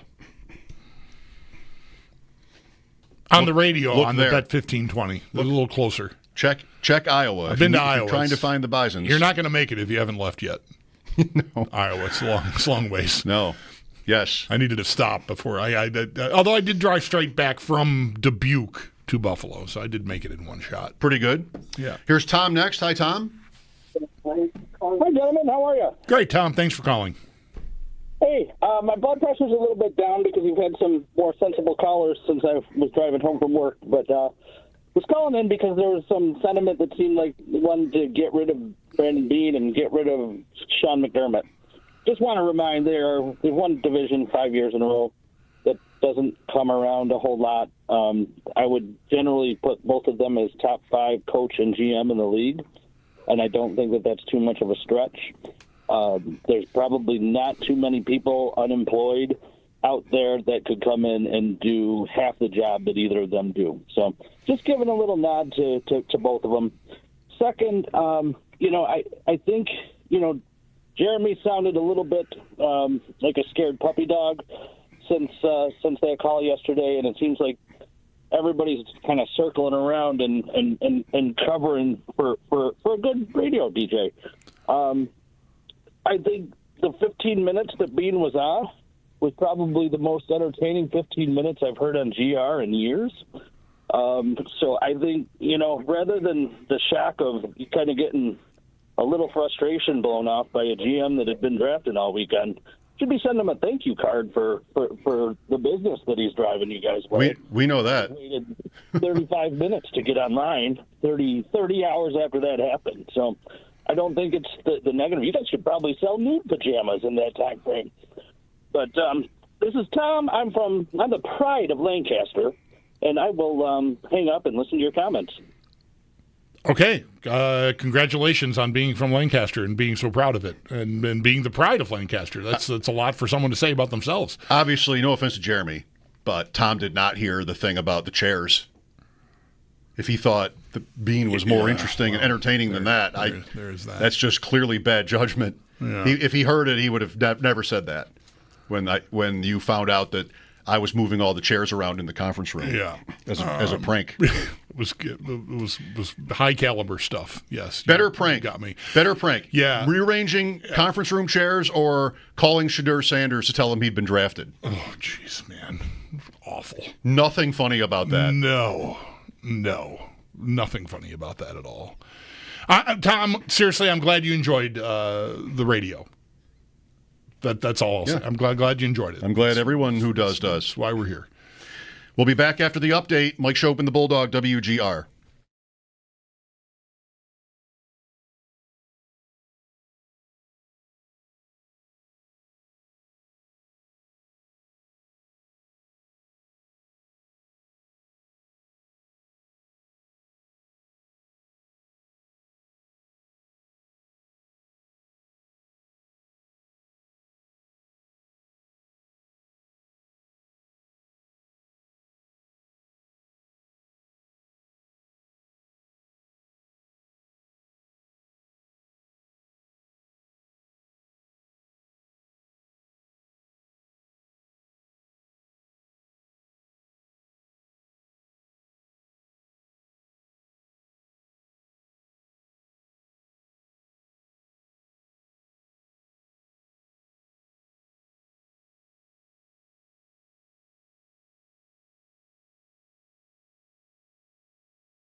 Two unrestricted free agent tenders have been handed out. It's been a rarity in the NFL these days. It does allow for a player to count as part of the compensatory free agent group if they sign with a different team before the compensatory formula deadline. That deadline is May 1st. And the players who have been tagged with that are the Chargers with running back J.K. Dobbins and the Browns with wide receiver Elijah Moore. Moore visited with the Bills yesterday. If either player does not sign with the tagging team by July 22nd, that team will have exclusive negotiating rights, and the players will make upwards of $3.4 million. The 49ers got one of their big extensions out of the way today. Tight end George Kittle signing a 4-year, $76.4 million extension. $40 million of that is guaranteed. And the Vikings reached a 1-year, $23 million extension with linebacker Andrew Van Ginkel. $22.4 million of that deal is guaranteed. 4 games tonight in the NHL. Toronto and Carolina have 3-1 series leads. Toronto hosts Ottawa at 7, while New Jersey's in Carolina at 7:30. Then 2 series are tied at 2 games apiece. 9:30, Minnesota at Las Vegas, and then at 10, the Kings host the Edmonton Oilers. In the NBA, it's 4 games as well. The Pacers, Knicks, and Celtics all lead 3-1. The Pacers host Milwaukee at 6. 7:30, the Knicks host the Pistons. Then at 8:30, it's the Celtics. They have the Orlando Magic in town. While at 10, Denver hosts the Clippers. That series is tied at 2 games apiece. And then in baseball, the Bisons are in Iowa against the Cubs at 7:30. That's going to be on our sister station, the Bet 1520. That's your Paddock Chevrolet Sports Update. Paddock Chevrolet celebrating 90 years of being your hometown dealership. I'm Zach Jones for WGR Sports Radio 550.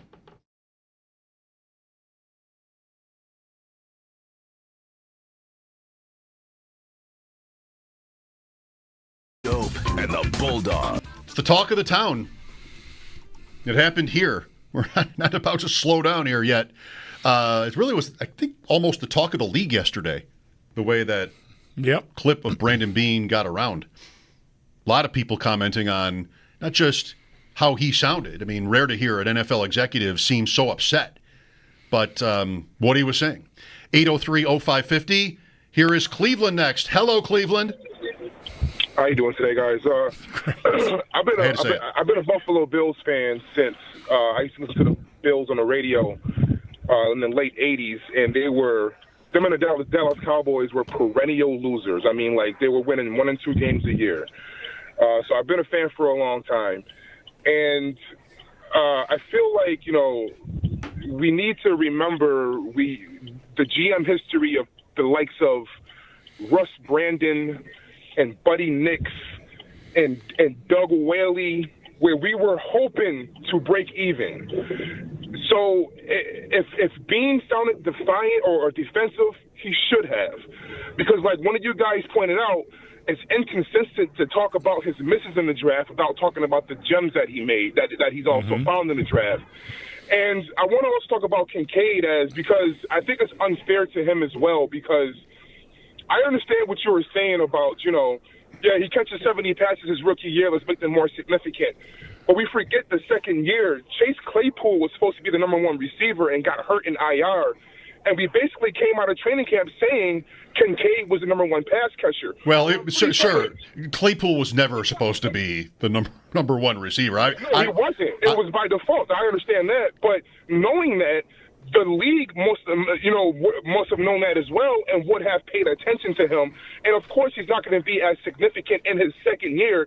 Also knowing that most players, especially in a Beane system, takes about 3 years to quote-unquote develop. How do we know that? So, I think that's just, for me, I'll say this personally. For me, I think it's just common sense, because these kids coming out of college might need to add a little bit more meat to their bones, might need to polish their technique here and there. They're going to learn things in their pro system they didn't learn in college. I mean, I don't think anyone thought Keon Coleman was going to be a route runner, so I don't think why people were surprised that he wasn't a route runner. So basically, the surprise might have been that they chose a player who wasn't a route runner. That was maybe the surprise. I think Cleveland. Absolutely. And so here, I'll just leave it at this.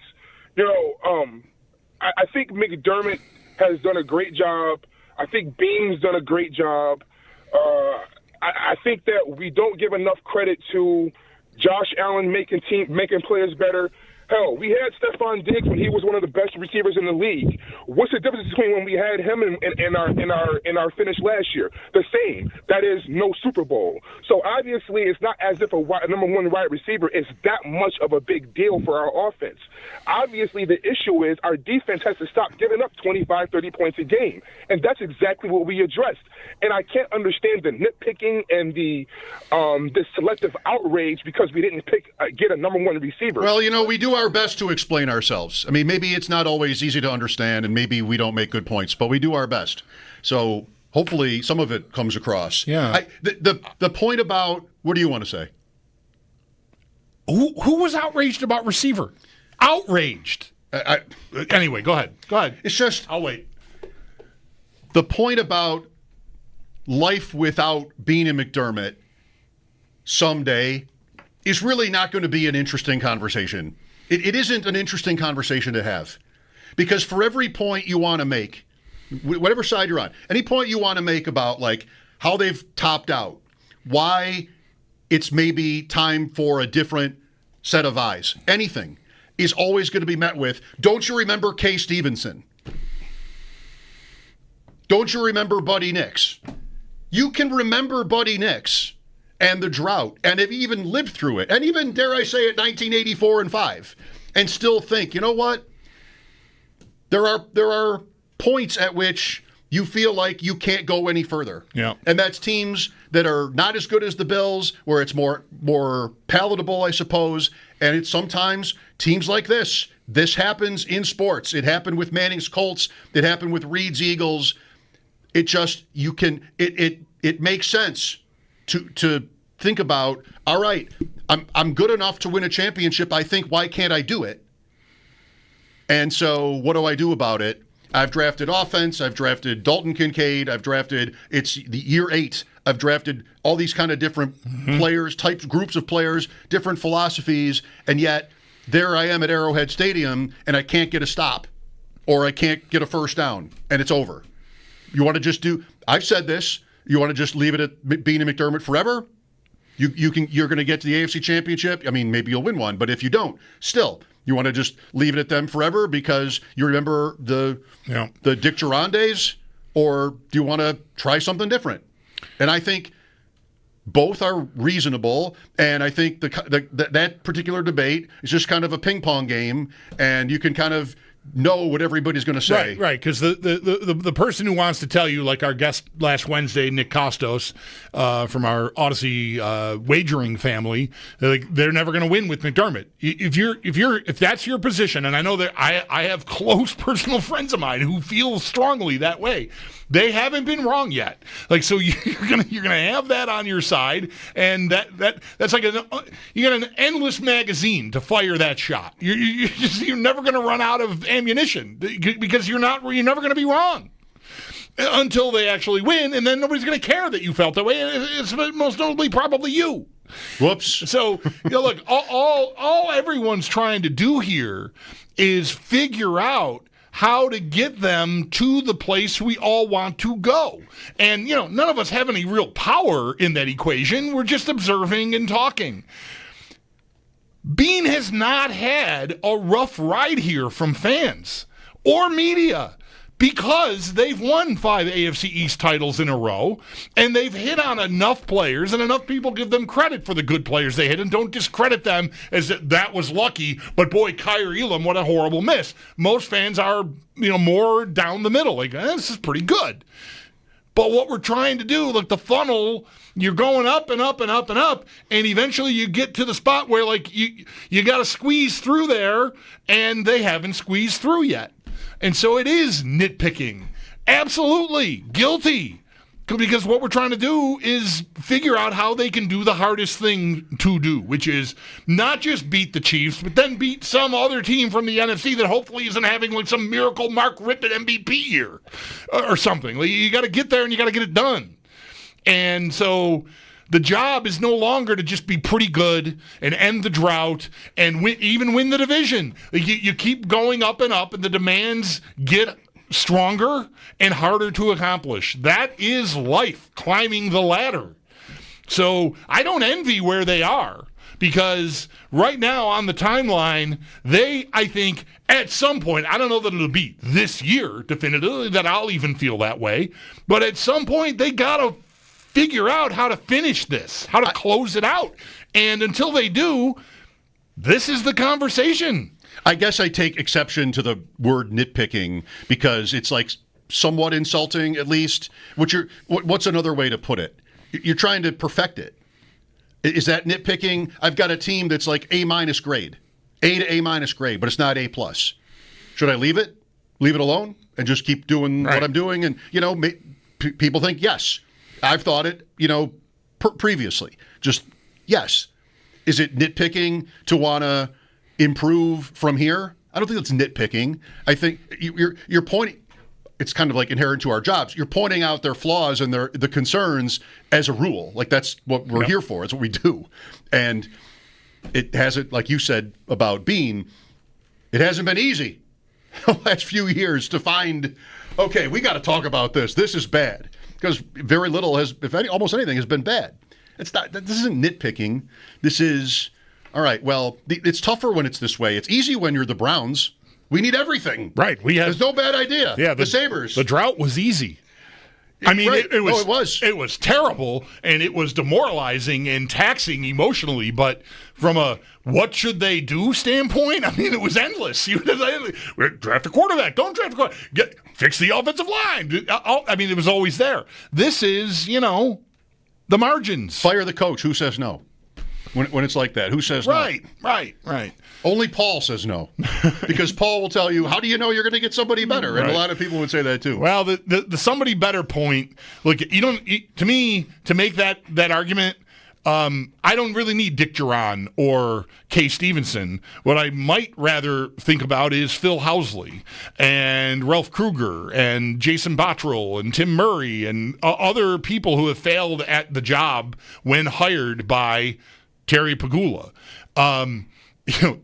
I admit, like, whenever this subject comes up, almost inevitably if they don't get on the air, it's there. I see it on hold or on my Twitter feed. Like, aren't you terrified of Terry Pegula replacing these people because of his track record of failure in hiring Sabres people? I admit, yes, I'm nervous about that. It should not ever stop you from making a change if you have to make a change, because ultimately what you're doing is you're settling for, like, if you Terry Pegula at any point thinks, you know what, it's enough. They're not going to, 3 times, 4 times, 5, we're knocking on the door. I got to do something. And if he stops himself because he hired or stood by while Ralph Kruger was hired as his hockey coach and says, I can't do it, that would be insanity. You have to try to get better. And where the Sabres right now have a tremendous difficulty, I think, reputation-wise, attracting the best, the brightest, and the best people because of where they are and what they're enduring here, the Bills, if they were to want to make a change next February, do you think the best and the brightest in the NFL world would not want to work with Josh Allen? I mean, it would be a sought-after job. You would at least have the ability to attract the A-list candidates, I would think. But anyway, I'm getting pretty far down the road here. It's just, I understand any fear about ownership making changes because the track record on the other side of the street from the Bills is pretty rancid. Thank you, Cleveland. I enjoyed talking to you. Bulldog at you. I didn't want to leave you out. I did as well. Getting connected with the fans brought to you by Northtown Kia, Western New York's #1 Kia dealer. Shop online at northtownkia.com. I don't remember Jim Ringo as the Bills coach. Chuck Knox was my first Bills coach, by the way. If you're wondering, and you probably were not, but if you're not in Western New York, warm and very windy today, some pop-up thunderstorms. Got to watch out for those, Bulldog. I will. Near record warmth or record mid-70s. 77 I saw earlier today for late April. We've got hockey tonight. The Leafs. Lots of hockey tonight. 4 games tonight. 4 games tonight, right. Leafs can close out. Hurricanes can close out. The other 2 out west, I think, are both 2-2. Correct. Going into Game 5. So, yeah.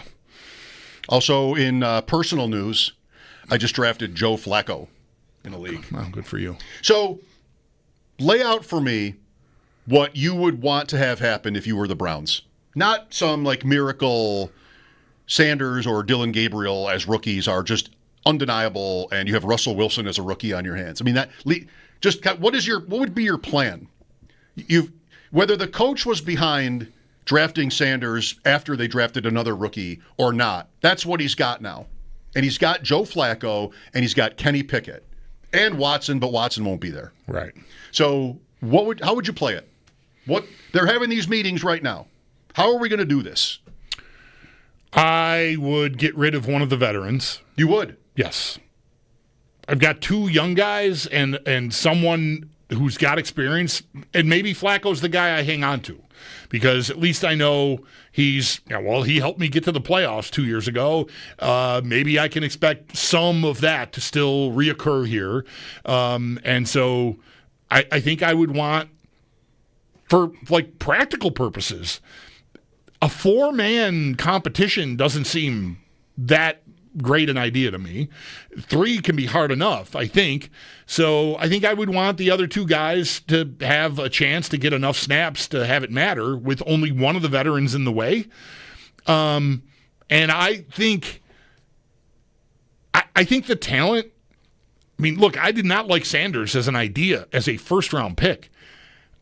By the end of Friday night, I thought it was criminal's too strong, but I thought it was insane that he wasn't selected yet. Mm-hmm. Now that whatever message that could have been getting sent by the league, by whatever, I mean, there's a lot that goes into Sanders. The personality, the family, he's like the face of college football toppling here to an extent, right? The NIL money, all the stuff.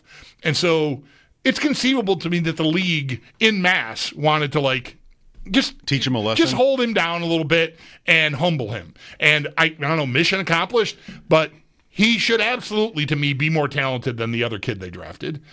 And I think I would want to be real about that and recognize that. Not everybody will say that about Gabriel. I said a thing like this, like what you just said, on ADP Chasing this morning, and one of my 3 co-hosts went, not me. Mm-hmm. Okay. Sanderson likes Gabriel more than Sanders. Okay. Well, my premise is that's the more talented guy, so I think, despite all the hoopla and how big of a deal it was that he lasted as long as he did and all the stuff, now it's time to go play football. And, which is my best chance? And I think he's probably it, Sanders. I would shade Sanders for the Browns myself. Week 1? I mean, I guess, yeah. I think I would want him to win the job. And let's see. To me, he's the best chance to be decent out of that group. I don't know how it's not like you can't do it, but the Browns and the Giants, and maybe there's another one, signed multiple veterans or traded for. They have, I'm counting Pickett. Mm-hmm. They acquired 2 veterans each, Giants with Russell Wilson and Jameis Winston, and then drafted Jackson Dart. The Browns with Flacco and Pickett, and then drafted 2 rookies. I don't know how you move a veteran. That just doesn't happen. Why do the Giants need Jameis Winston now, right? Is he a mentor? He's third string? What is he to the Giants? They have Russell Wilson and they have Jackson Dart. And they probably have some DeVito or somebody. Maybe not him. Anyway, why do they need Jameis Winston? What does he do for them? Probably nothing. They're bad. If they catch, if they're a miracle team, so be it. But does he save them if they're good? I mean, just what do you do here? So you would think that's logical. Move him. But the league didn't really want him in the first place, and you signed him, and what are you going to trade him now? That just doesn't seem like that would happen. So I'm kind of living with the reality that I think the Browns have 4. And they could cut one, and they maybe will by the time they get through camp or through the preseason. I would even want to do it earlier just for working purposes, but, I strongly would doubt.